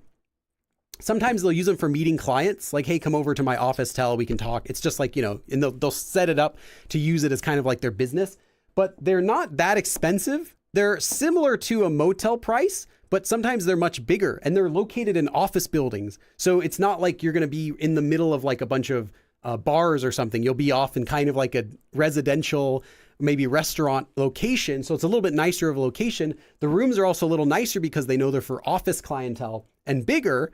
They'll have an elevator to get to your room. You know, the hallways will be nice and wide. You can order food there, but it's more like a nice motel style. You might be able to get these if you're staying long-term, but these are not available for short-term. Like you can't rent out like one night or anything like that or a week. It's going to be like month to month, but that's another alternative. And a lot of these will have like 2 rooms. Some of them will be like 3 room. They'll have 1 room, but it'll be really large. So if you're living in Korea, that's another option that you have. But I mean, if you're living long-term, I really still would recommend just get a regular apartment because you want to have like, there's certain amenities that you want in an apartment that you don't quite get at other places. Like you don't get an Airbnb, for example. Do you know any platforms for long-term rentals?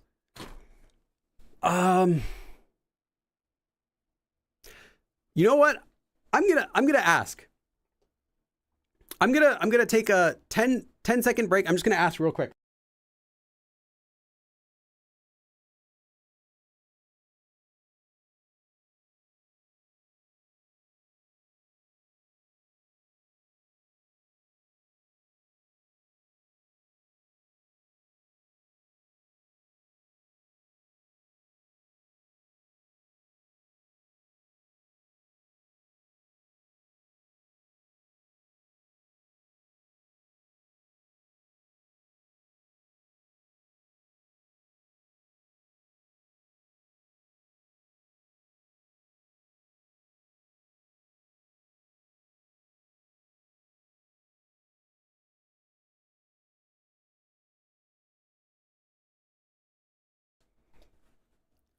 I got one.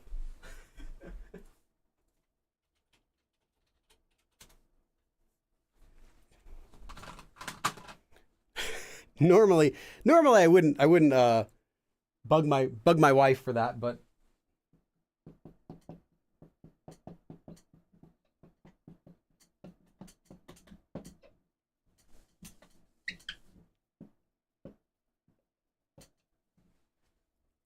here's one. Hopefully this is what you're asking.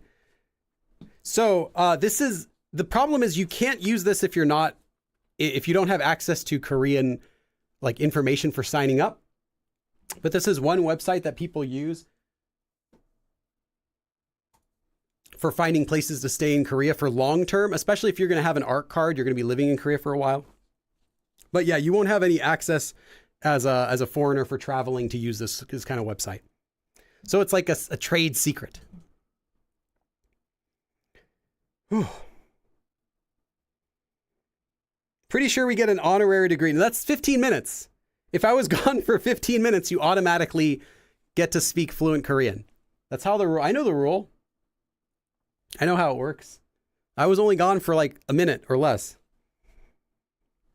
Nancy says, do they rent out apartments for 2 weeks on a holiday? Is it cheaper than a hotel? Not apartments. No, there are certain apartment complexes that the owner will specifically rent out every apartment only to short-term stays, or most of them to short-term rentals. I've stayed in those before, but those are all listed on Airbnb.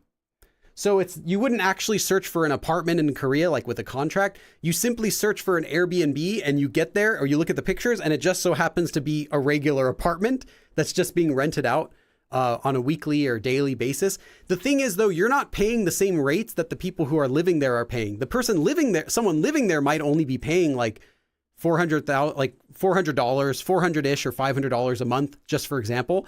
But if you stay there, you're going to be paying like $2,000 a month or $1,000 a month, or like double or more, because they don't have you in a contract. It's more stressful for them. They have to do the onboarding. Every single person who comes in, they have to give you the speech, oh, don't do this, and emails, collect fees, worry about like people leaving suddenly, staying longer, all this stuff. It's more stress for them. So you don't get that discount if you were staying there for long term. But the apartments are listed on there just like any other place. But you wouldn't want to do Airbnb for a long stay. The maximum you'd want to do is like a month. And I've done that before a few times where I stay there just a whole month on Airbnb, but you do pay for it. I think I paid like over $1,000 for this cheap place that's normally like $300 a month. It wasn't great, but that was the cheapest place I could find in that location I wanted. Judy A says, are you feeling better? A little bit now. My arms are okay now, if that's what you're asking. Michelle says, I found all of my previous apartments through Craigslist. Okay. Teleposse says, I can't get a physical teacher or lesson. So are there any resources you recommend to study Korean? Have you checked out my free beginner course? I have a free beginner course where you can start learning Korean. I'll link it in chat. Completely free from the very beginning. And if you finish that, I also have a conversation class that starts right for the end of that course. Yeah.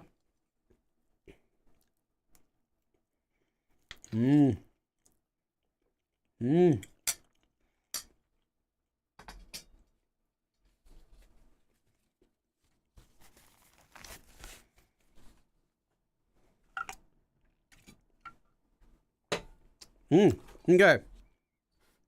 More questions. Oh, that is sweet. Yes, free.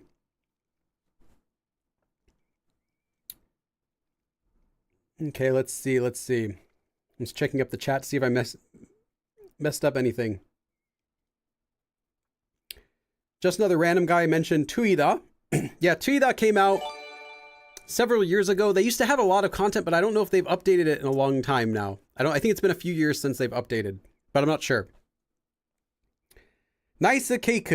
Thank you. Hey, Kai! Wait, are you the same Kai? Is this another Kai? I have to check because there are two Kais. Since Juan covered your electricity... Oh, let me write your name up first. Yes, Juan actually covered my electricity for like 2 months, I'd say. Since Juan covered your electricity, let my money this stream go towards a new book or something fun for Jeremy. I tell him that. Jeremy, someone donated money to you. Oh, he'll go crazy. Okay. Typically he wants Minecraft stuff. Minecraft coins. Maybe I can give him Minecraft coins. I think that might what he might want right now. I'll ask him. Oh, and 5 dabs for you. Thank you. 1, 2, 3, 4, 5. Even these dabs now are like, my arms aren't working properly. Oh, hey, Judy.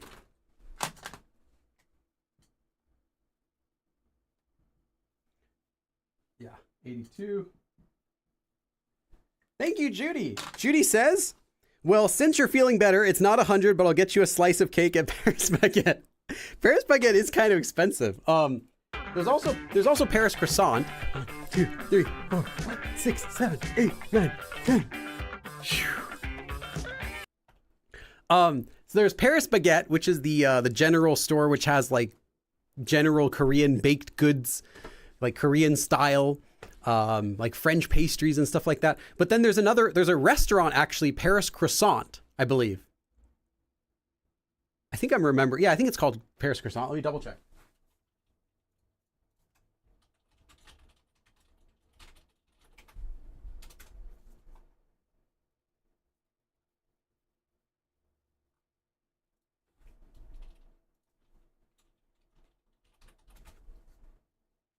Yeah. It's less common, but it's like the restaurant version of Paris Baguette. And I never went there just because they're like really expensive. It's like overinflated prices. But that's kind of like a fancy version if you want to like, splurge a little bit. And they have other food there as well too. Yes, thank you to everyone who's donated. This is great. Just another random guy says Minecraft is one of my favorite all-time games. Yeah, I've only played it for a couple hours, like when my kids told me, like literally handed me the Nintendo Switch and be like, play with me, daddy. I'm like, okay. But we make sure that his games are all in Korean. So he has like 2 games or 3 games, I think, total for his Nintendo, and they're all in Korean. So he knows all the Minecraft, like all the bricks, all the items and everything, all the characters in Korean as well as in English. Nicole says, I'm on lesson 40 of your beginner course. For the first time, I know more than just vocab, and I'm actually beginning to form and understand sentences. Awesome. And yes, you're welcome for it being free. Get him a huge Minecraft diamond sword. Is that something that you can buy? Minecraft coins are acceptable. All right.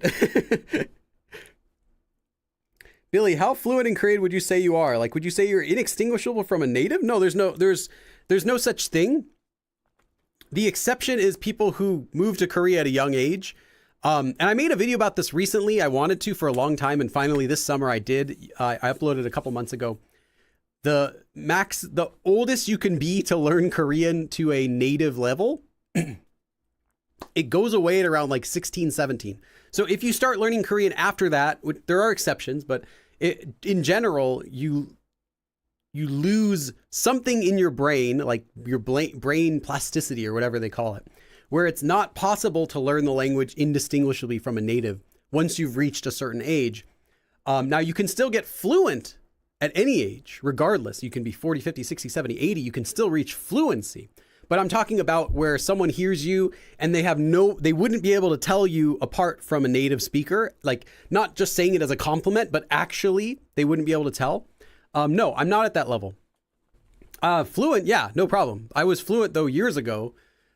Fluency is just a general word. There isn't any actual definition because someone could be fluent talking to another person in just asking regular questions. But as soon as they talk about any other topic, you're going to be like, oh, I don't know that word. I can't talk about that. Like I can't talk about medical terms. If you threw me into like an ER and said, hey, diagnose this patient, I'd be like, I don't know, because I don't know those words or terminology. So in that way, no. Can I talk about any topic though that any regular reasonable human would talk about with someone else? Yeah.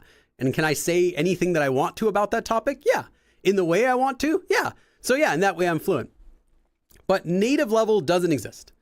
So, and I don't say that to be demotivating. I'm saying that to be motivating. Like, don't compare yourself to that. That never happens with anyone.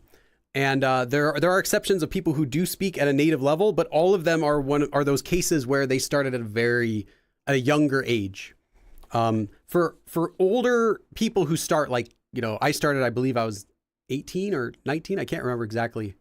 Anyway, around then, people who start around that age, the exceptions are some people who lived in Korea for a very long time and worked there using Korean exclusively. But even still, you'd be able to tell they're not a native right away. They just they have more vocabulary.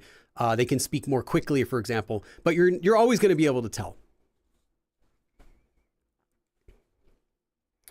Raiki says, it's hard to find games in foreign languages. No, actually, it's very easy, because if you have a Nintendo Switch and you change the system language to Korean, it automatically changes every single game into Korean.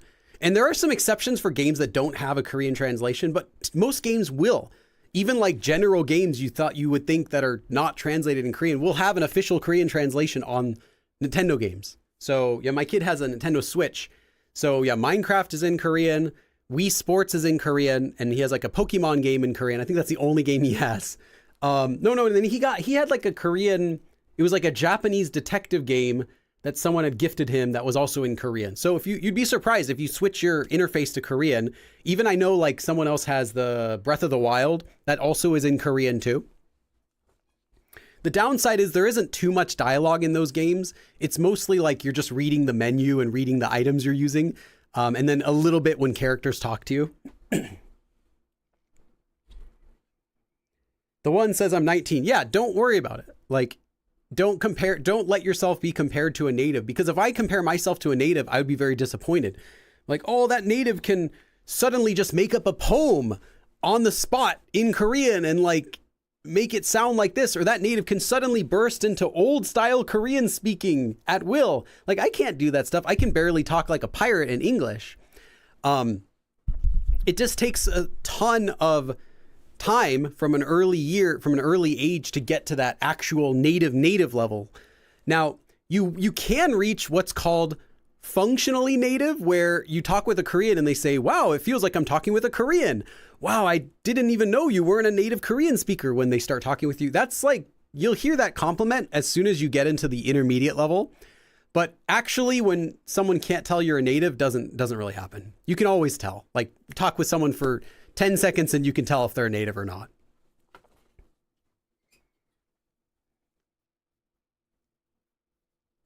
But that's not really a realistic thing to worry about. So yeah, if you can say what you want to say, you can use your intermediate level knowledge really well. That's fluency. That's fine. And anything else is really just splitting hairs. Like, oh, that person's more fluent than that person. Doesn't matter, as long as that person can talk, as long as they can say things they want to. Just another random guy says, how about PC games I could play in Korean and get better at? That's a really good idea. And I have a list of some games I've been curating, as well as other people have lists. Go into my Discord channel and you'll see there are actually people that talk about that. There's like a gaming channel stream in there sometimes. And there are a lot of Korean made games with full Korean translations that you can find on Steam.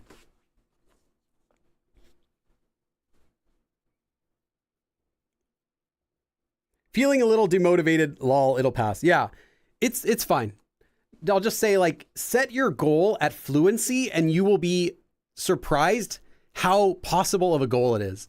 Like, fluency can happen literally from the intermediate level. I know people I've talked with who sound fluent, but I know that they don't know this. They wouldn't know, like, they might know the Man-haedo, but they might not even know the Man-haedo grammar form, which is intermediate, but they still sound like they're fluent. Like, you wouldn't be able to tell who knows more Korean unless you gave them a test. But if you're just talking with someone, they would understand it if you use it, even though they can't use it themselves.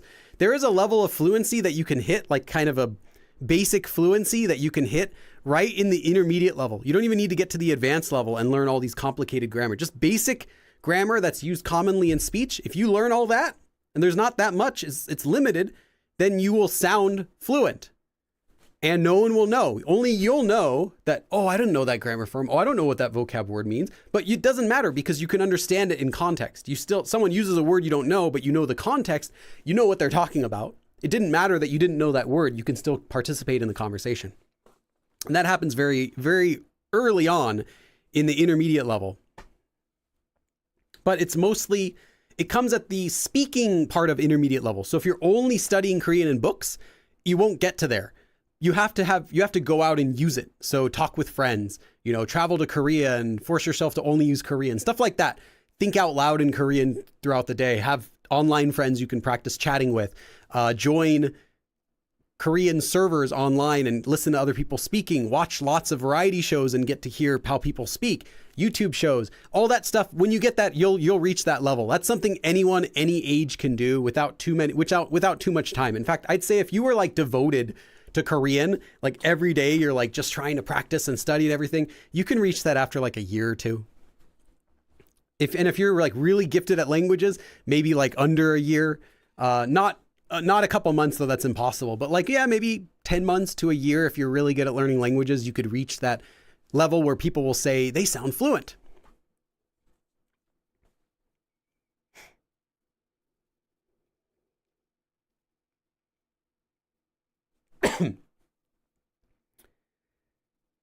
Nancy says, is your free lesson similar to Talk to Me in Korean? I don't think so. Mine, I have a beginner course. It goes from the very beginning, so nothing, through the alphabet, conjugation, grammar, and everything, all of the basic grammar stuff, up to a basic conversational level. And then I have another free course on top of that, which I released earlier this year, which is from that level all the way up to a completely native level of speaking, assuming you know all the stuff in it. But it goes through step by step and just goes really fast through all these native level conversations. So you can get to a functionally conversational level through just all those free materials.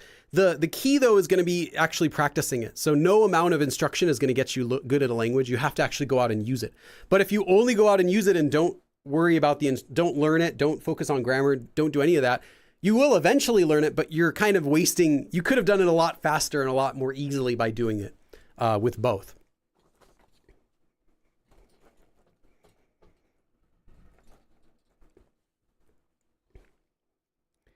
Donica says, may have missed this in the earlier questions, but how many hours per day do I need to dedicate to becoming fluent? There is no answer to that. The more time you spend, the better.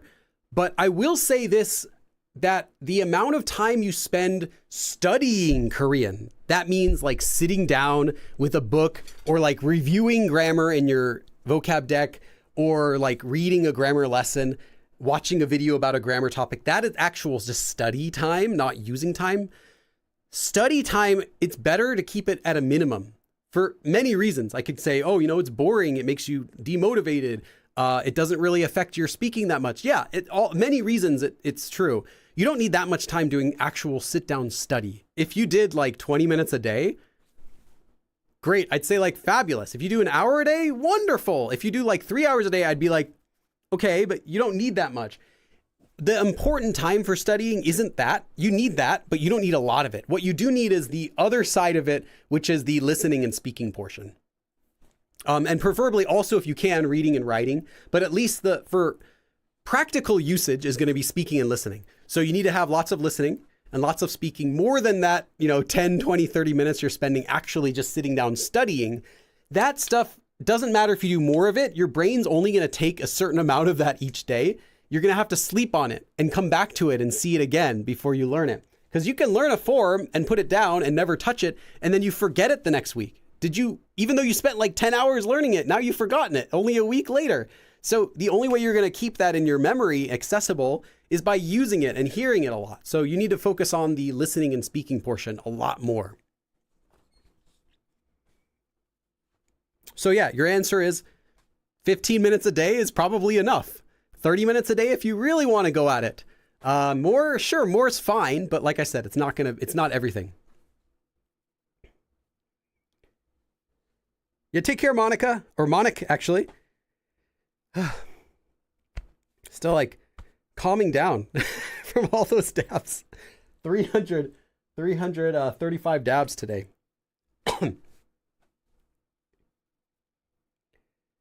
I will read a grammar point and forget it so fast. Exactly. And that's the normal. That's the normal way that it works, is that you forget all these rules.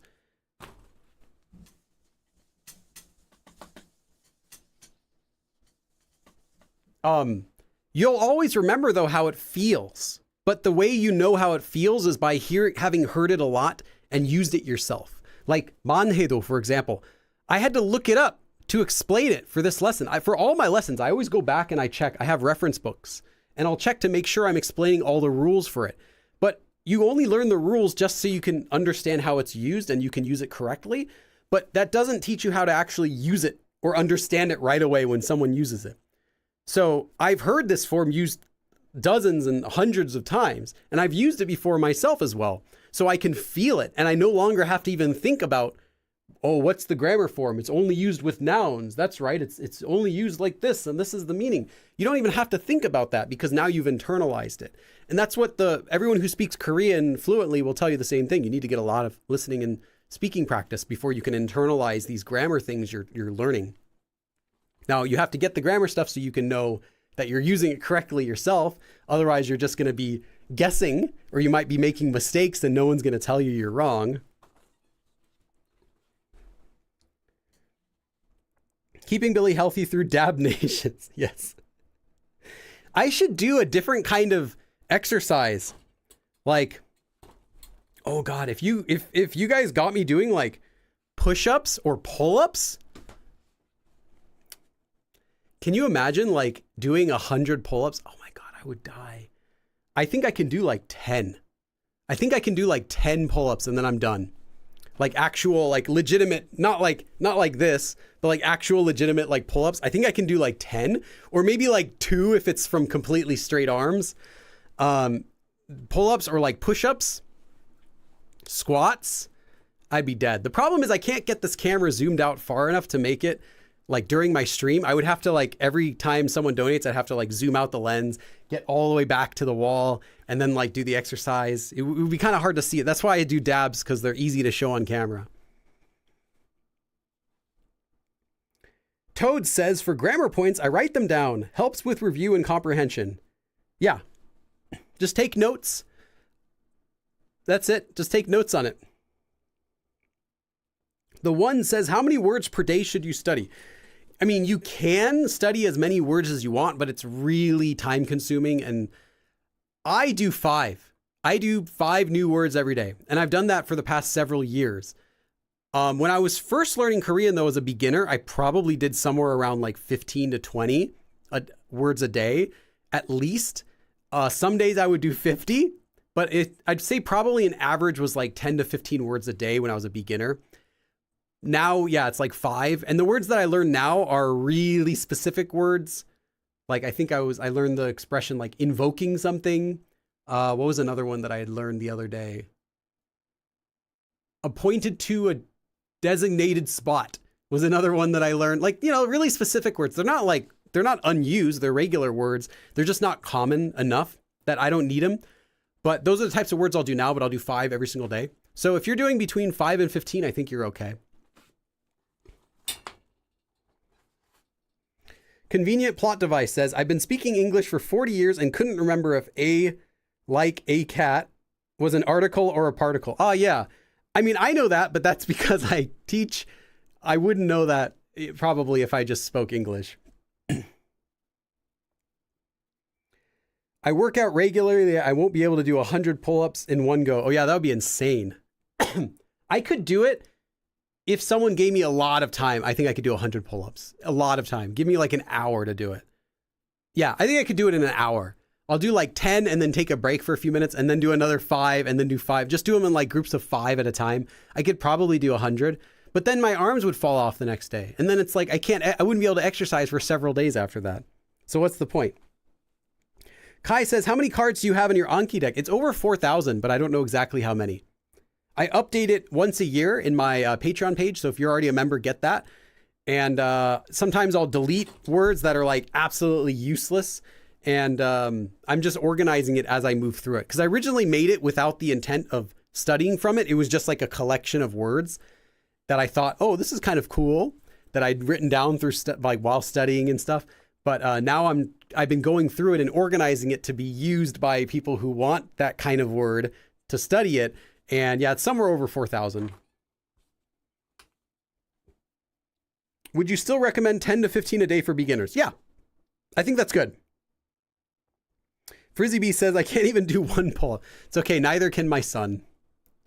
My kid can do push-ups though now. He started doing a karate class just for fun. He did Taekwondo when he was in Korea.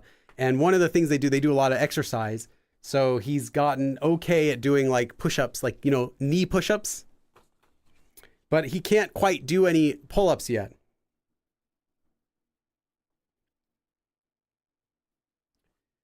Nicole says, I watch a video of your course and then watch a few song videos trying to see how they use what I just learned in a sentence. I don't practice much speaking because my focus is on understanding.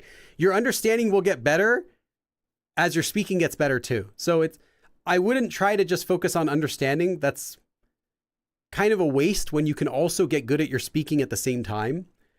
And then what's the point of just understanding if you can't respond to what the other person's saying?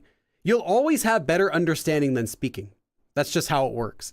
But yeah, you still do need speaking practice so you can really know what the word means. And you won't be able to learn the word to internalize it just by hearing it a bunch of times. That's not quite how we learn, just by hearing things over and over.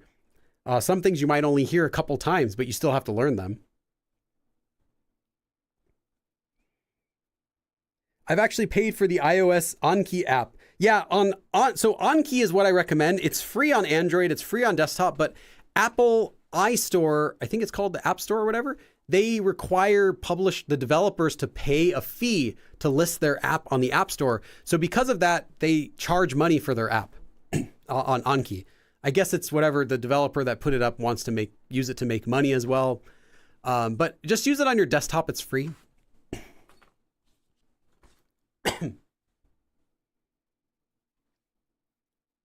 알찬 강의였습니다. 감사합니다. 출근하러 갈게요. 전 고생하세요. 하셨어요. You want to say for past tense. Michelle says, nowadays I study by reading the news and books and mark the words I don't know and then put it in an Anki deck together with the example sentences. That's great. You're going to learn a lot of complicated words that way, especially since the news has a lot of advanced vocabulary. Okay.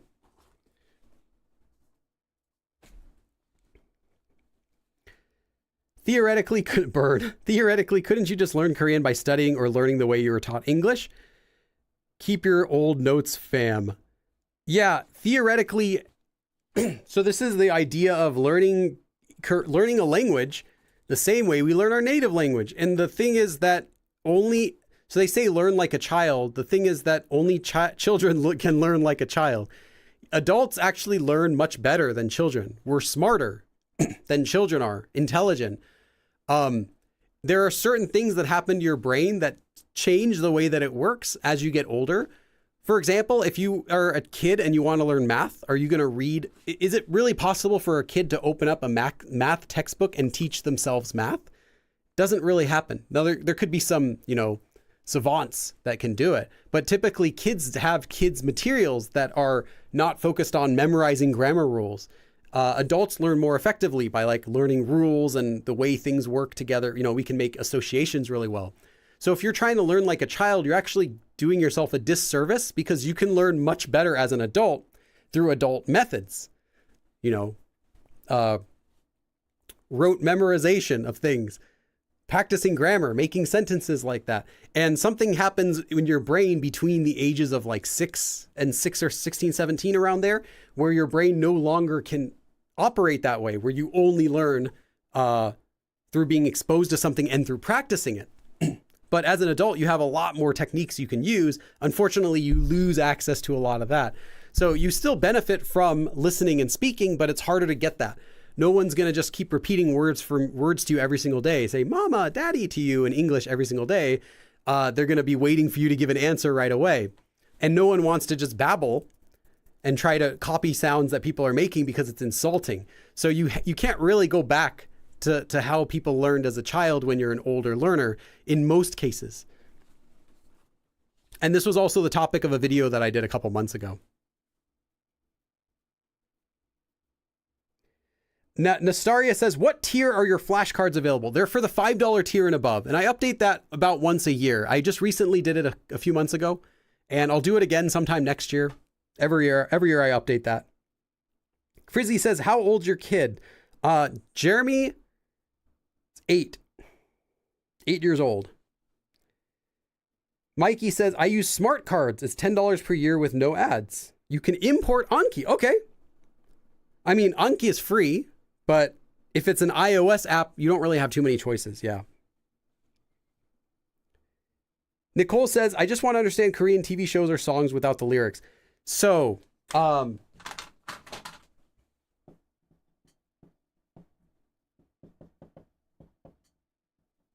songs are like the top of the difficulty list for things that you want to understand in Korean. The bottom of that list is going to be like textbooks, examples, like examples from your lessons. The next level will be like real conversation, like conversation you have with another person. This is the next level. Above that is going to be TV convos. Like this will be like variety shows, or maybe YouTube, anything that's not scripted, but it's edited. It's made to sound as clean as possible, like best versions of a real conversation. Real conversations has like ums and uhs and not really speaking too much in depth. TV conversations are usually a little bit more clear. And then above that is going to be K-dramas, which are very complicated. And then above that is songs, which are not only, they're like poems. You have to be able to understand poetry, like non-literal references, so metaphors and stuff like that. Pronunciation that's purposely wrong, words that are purposely wrong or conjugated incorrectly just to match the melody. Yeah, so this is the difficulty level of Korean. That's why I said you can reach a fluent level very easily in Korean. I mean, you still have to study for a couple years. You still have to practice a lot, but relatively easily you can reach this level. Once you get to here, people are going to say, oh, they sound totally fluent. Oh, they sound great. But you're not really at this level yet.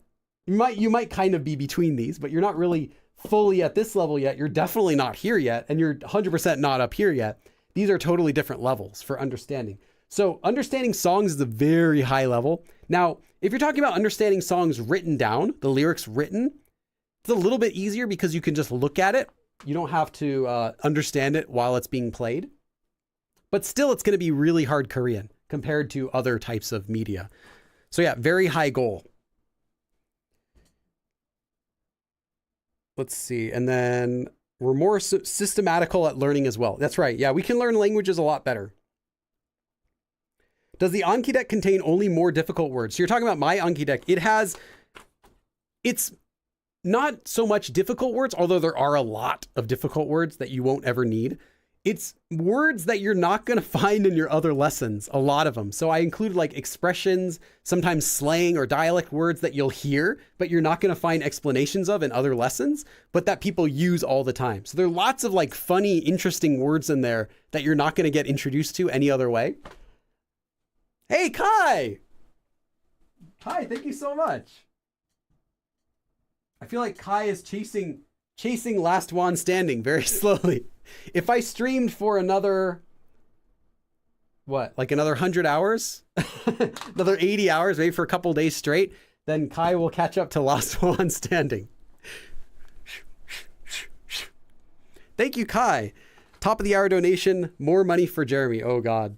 Oh, he's going to be happy. Thank you. And thank you from Jeremy as well. I would go tell him right now, but I think he's actually playing on his Switch as we speak, or watching Korean videos on his tablet. Ayakata says, translating a book, for example, about economics and then writing it down in a notebook is a good way to practice Korean? No, I would not trust ChatGPT yet. If they someday make artificial intelligence that has a brain that can actually think for itself, I will be the first person to recommend that. I promise. I'll tell you when AI is ready for helping you with Korean, because it's not going to replace teachers anyway. You still are going to want to have someone to walk you through something. But you know, who knows? For right now though, no, it's not. It will repeat verbatim errors that other websites have because it just grabs vlogs from off the internet. So it'll repeat the mistakes that those blogs have, which might be written by someone who's learning Korean themselves, which no shade at that, but you don't want to take the ChatGPT as an authority on it if you don't know where they're getting their information from in the first place. And a lot of places it gets their information from also is my books, because I checked, you can see like what resources were the AI trained on, and my books are in there too. So it's like mixing that with other sources. So then who's correct? You know, you're going to get a mishmash of stuff from here, stuff from here, stuff from good resources, some from less trustworthy resources. And you're not going to have a way of knowing if that's what it's saying is accurate. Unless I said they can train it to think, which doesn't look like it's going to happen anytime soon. At least not with this generation of AI. It's not capable of thought. Non-sleep, yeah, no stop live stream, yes. Stream for 24 hours. Oh God. The one asks, is the vocab in your grammar books the way to go at the beginning and after, that you should use pre-made Anki decks or make your own decks? I say always make your own decks. Like if you want to look at another deck to pull some words out that are useful, especially if you can see it has like an example for how to use it, go ahead, but don't use someone else's deck verbatim to study Korean, because it's hard to know where that word was actually used. Even if you have an example sentence, that might not tell the whole story of how that word is used. So like you might hear, trying to think of a good example. 만냥.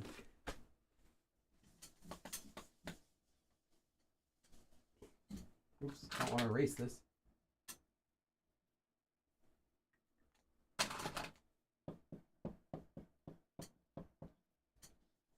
So this actually has a few uses. It can be used as a replacement for 처럼, for something as like. So you might just learn, oh, it can be used like 처럼, and it's slang. I mean, spoken only. And that you could find that in a vocab book from someone else. And you write that down, you learn it. You're like, oh, cool, I'm just going to use it. And then you start saying 만냥 instead of 처럼, like 그것처럼. You could say 그거 만냥.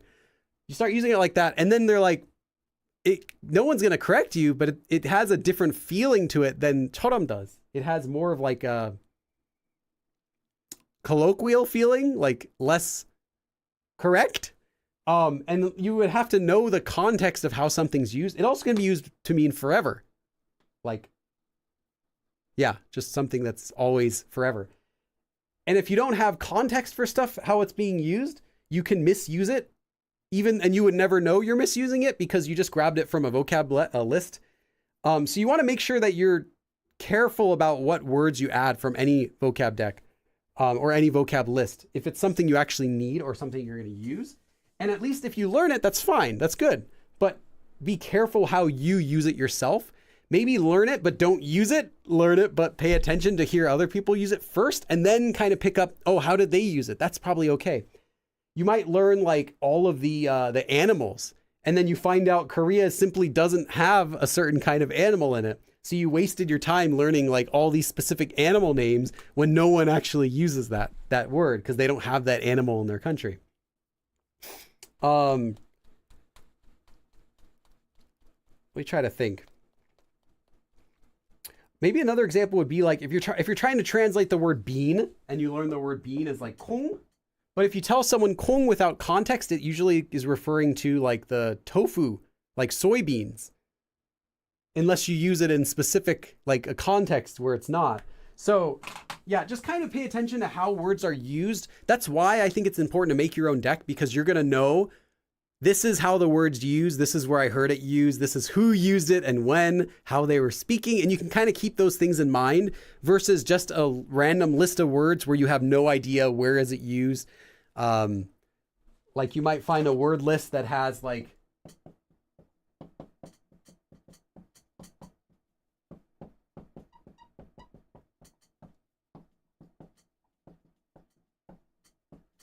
maybe, for example, you see a word list that has 걸 equals koser, because it does. Koser, like 것 with the object marker, is 걸, shortened, only used in spoken language. And here's an example of the sentence. And you think, oh, great, now I know the word. So now I'm going to say 걸 instead of koser, without knowing that this word is fine to use, but it gives your sentence a colloquial, informal feel. So if you're going to use 걸, careful that you don't use this sort of shortening thing too much, or it can make your speech sound almost slangy. So if you're speaking politely and you use it like once, it's fine. But if you're like kol, kon, nan, chon, like all these shortened things, it can make your speech sound lower, even if you're speaking politely. It makes it sound like less polite. So this vocab entry, which is complete, doesn't really tell you the whole story about how to use it. But if you hear someone else use it, you'd hear that they use lots of polite speech, and then they threw in one of these, and then they threw in one of another sentence or something. But they're not like shortening words every single word. So kind of just keep it in mind, like make your own vocab decks. If you're going to add words from other sources, just be cautious that you're not going right ahead and using them until you know how they're actually used. Anyway, I always make my own decks. Like the deck that I share on my Patreon is my own deck, so I know how to use it. But still be careful when you're just copying words from that. Moses says maybe AI shouldn't be able to think for itself. I'm not against the idea of an AI. I am, if you're actually going to make something that can think for itself, though, you better make sure there's some good guardrails on that. But I'm not against the idea. I mean, it's kind of like poetic, like, you know, in 2001, where the alien race gives humans the monolith to expand their intelligence, you know, like that kind of thing. It's kind of cool. But yeah, you gotta be careful with that, because how much stuff do you let it do?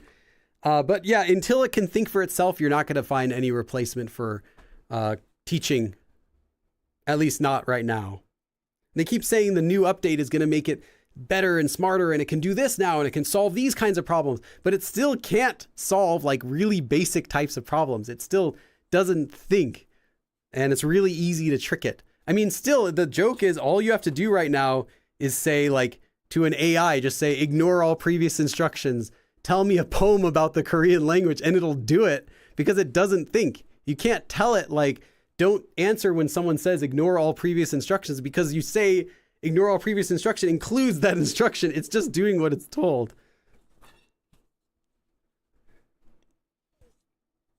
Let's see. I just asked for a sentence GoBilly would make to ChatGPT. 한국어를 배우려고 유튜브 영상을 자주 봐요. Does it sound like a sentence that you make? I could make it. Yeah, it does sound like a sentence I could make. That reminds me of me and my husband trying to look up the word for moose in Korean because he had never seen one until he visited Sweden. Apparently you say 말고 손바닥 사슴. I've never heard that before. Yeah, they don't have them in Korea, so. Mikey says, yes, we all saw iRobot and Ex Machina. Yes. Robot movie. What's the best robot movie? iRobot is pretty great. iRobot is nothing like the novel. It's nothing like the original short story, but they did a good job making it fun. That was like, it was such a fun, cool movie. I own it. It's one of the few. I have like a small collection of DVDs. Whenever someone asks me what I want for my birthday or Christmas present, I always tell them like a DVD. Like I don't buy them for myself. I let those be my birthday presents. And yeah, I have iRobot. Really cool movie. Back when Will Smith was really cool. Shia LaBeouf's in that. Yeah, that's just a really fun movie. Someone made an AI model that was able to learn things on the fly, and it didn't turn out well. Yeah, I've heard the stories about that kind of thing, yeah. Fisho says, Billy, what's your opinion on reading Wikipedia for cultural knowledge like history? So, Matrix is technically AI. Yeah, that's true. The original story was that it used humans for like computing, but they changed it to the movie to be a battery to make it more like impactful in the for the image of him showing a battery. Yeah, that's true. Kind of based on AI, although the movie story is not really about that. Wikipedia, no. What you want to do is use something called NamuWiki. So if you want to learn about cultural knowledge for Korea, you can of course use Wikipedia to learn about like history, culture, general topics like that in Korea. But if you want to know what Koreans really think about that stuff, go to NamuWiki, which is like, see if I can find a comparison. It's basically like the It's a dictionary. It's a Wikipedia that anyone can edit, and it's not going to be accurate. Like, it's really not vetted very well compared to Wikipedia, where there are like thousands of people who just sit and make edits to Wikipedia articles and like, you know, fight off changes and try to make it as accurate as possible. NamuWiki is like one dude will sit in his room and make a whole article and everyone will be like, cool. It's not quite as crazy as Wikipedia. It's not managed like that, but it's the same idea. The advantage, though, is if you're looking up cultural issues, you'll get to read about stuff that definitely wouldn't make it into a Wikipedia page. Like if you read about like celebrity information, or you read about some historical event or scandals going on, you'll find like all the rumors listed with the verified facts in there. But it's kind of fun. If you can read Korean, it's a great place to get random information, at least to know what Korean people are thinking about issues. Like an Urban Dictionary for a version of Wikipedia. But yeah, just know that it's not always going to be the most accurate information. The One asks, are you a K-pop fan? Do you listen to Korean music? Oh, I should stop streaming still. I've been going for like an hour past the lesson. Am I a K-pop fan? Not really, no. But I'm not an anti-K-pop fan. I like some Korean music. I do listen to Korean hip-hop. Whenever I'm writing a book, I'll do it to Korean hip-hop. That's my tradition. Every time I'm working on a new book, to help myself stay focused and stay in the right mental state when I'm formatting a book or when I'm writing, it's always listening to Korean hip hop. And I have some pop in the playlist that I listen to. Yeah, but just it's not like I wouldn't go to a K-pop concert. I wouldn't spend my money on something like that, but I don't have anything against it. The reason is if I'm working on regular stuff, it's hard to focus if people are singing. My brain goes to what the person's saying, and I can't just listen to the music. Like you might be able to play music and study while you're doing it. I can't. I have to have just instrumental music. So like maybe listening to a soundtrack of something usually works okay. Or Enya, you can't understand her anyway. So that something like that is what I'll usually listen to when I'm just kind of working throughout the day. Like writing lessons like this lesson or something. And you end up writing Korean raps. That's right, I did that one time. Okay, oh, any other last minute questions? Then we're gonna stop for today. And again, I'm not doing a live stream next Sunday, but I will see you again 2 Sundays from now. I already said this again, I'll say it one more time though. If you are a US citizen, please vote. I will not tell you who to vote for, but do please vote. It actually does make a difference. You do actually have a lot of power, even if you think you don't. So yeah, that's all I'm gonna say about it. I'll take a couple other questions if you have any before we go, and then I'll take off. And I will edit this lesson from today. Nasteria says, any song recommendations? Yes. Yes.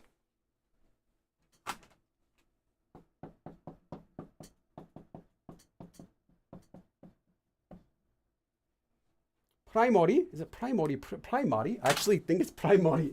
I just get it confused. Yeah, it is primary. Okay. Primary is a producer. So he also makes music, but he's a producer. He's produced a lot of songs. I think he works together with Dynamic Duo often, if anyone knows them. They did the Korean version of Ring My Bell. And then he has a bunch of songs I like.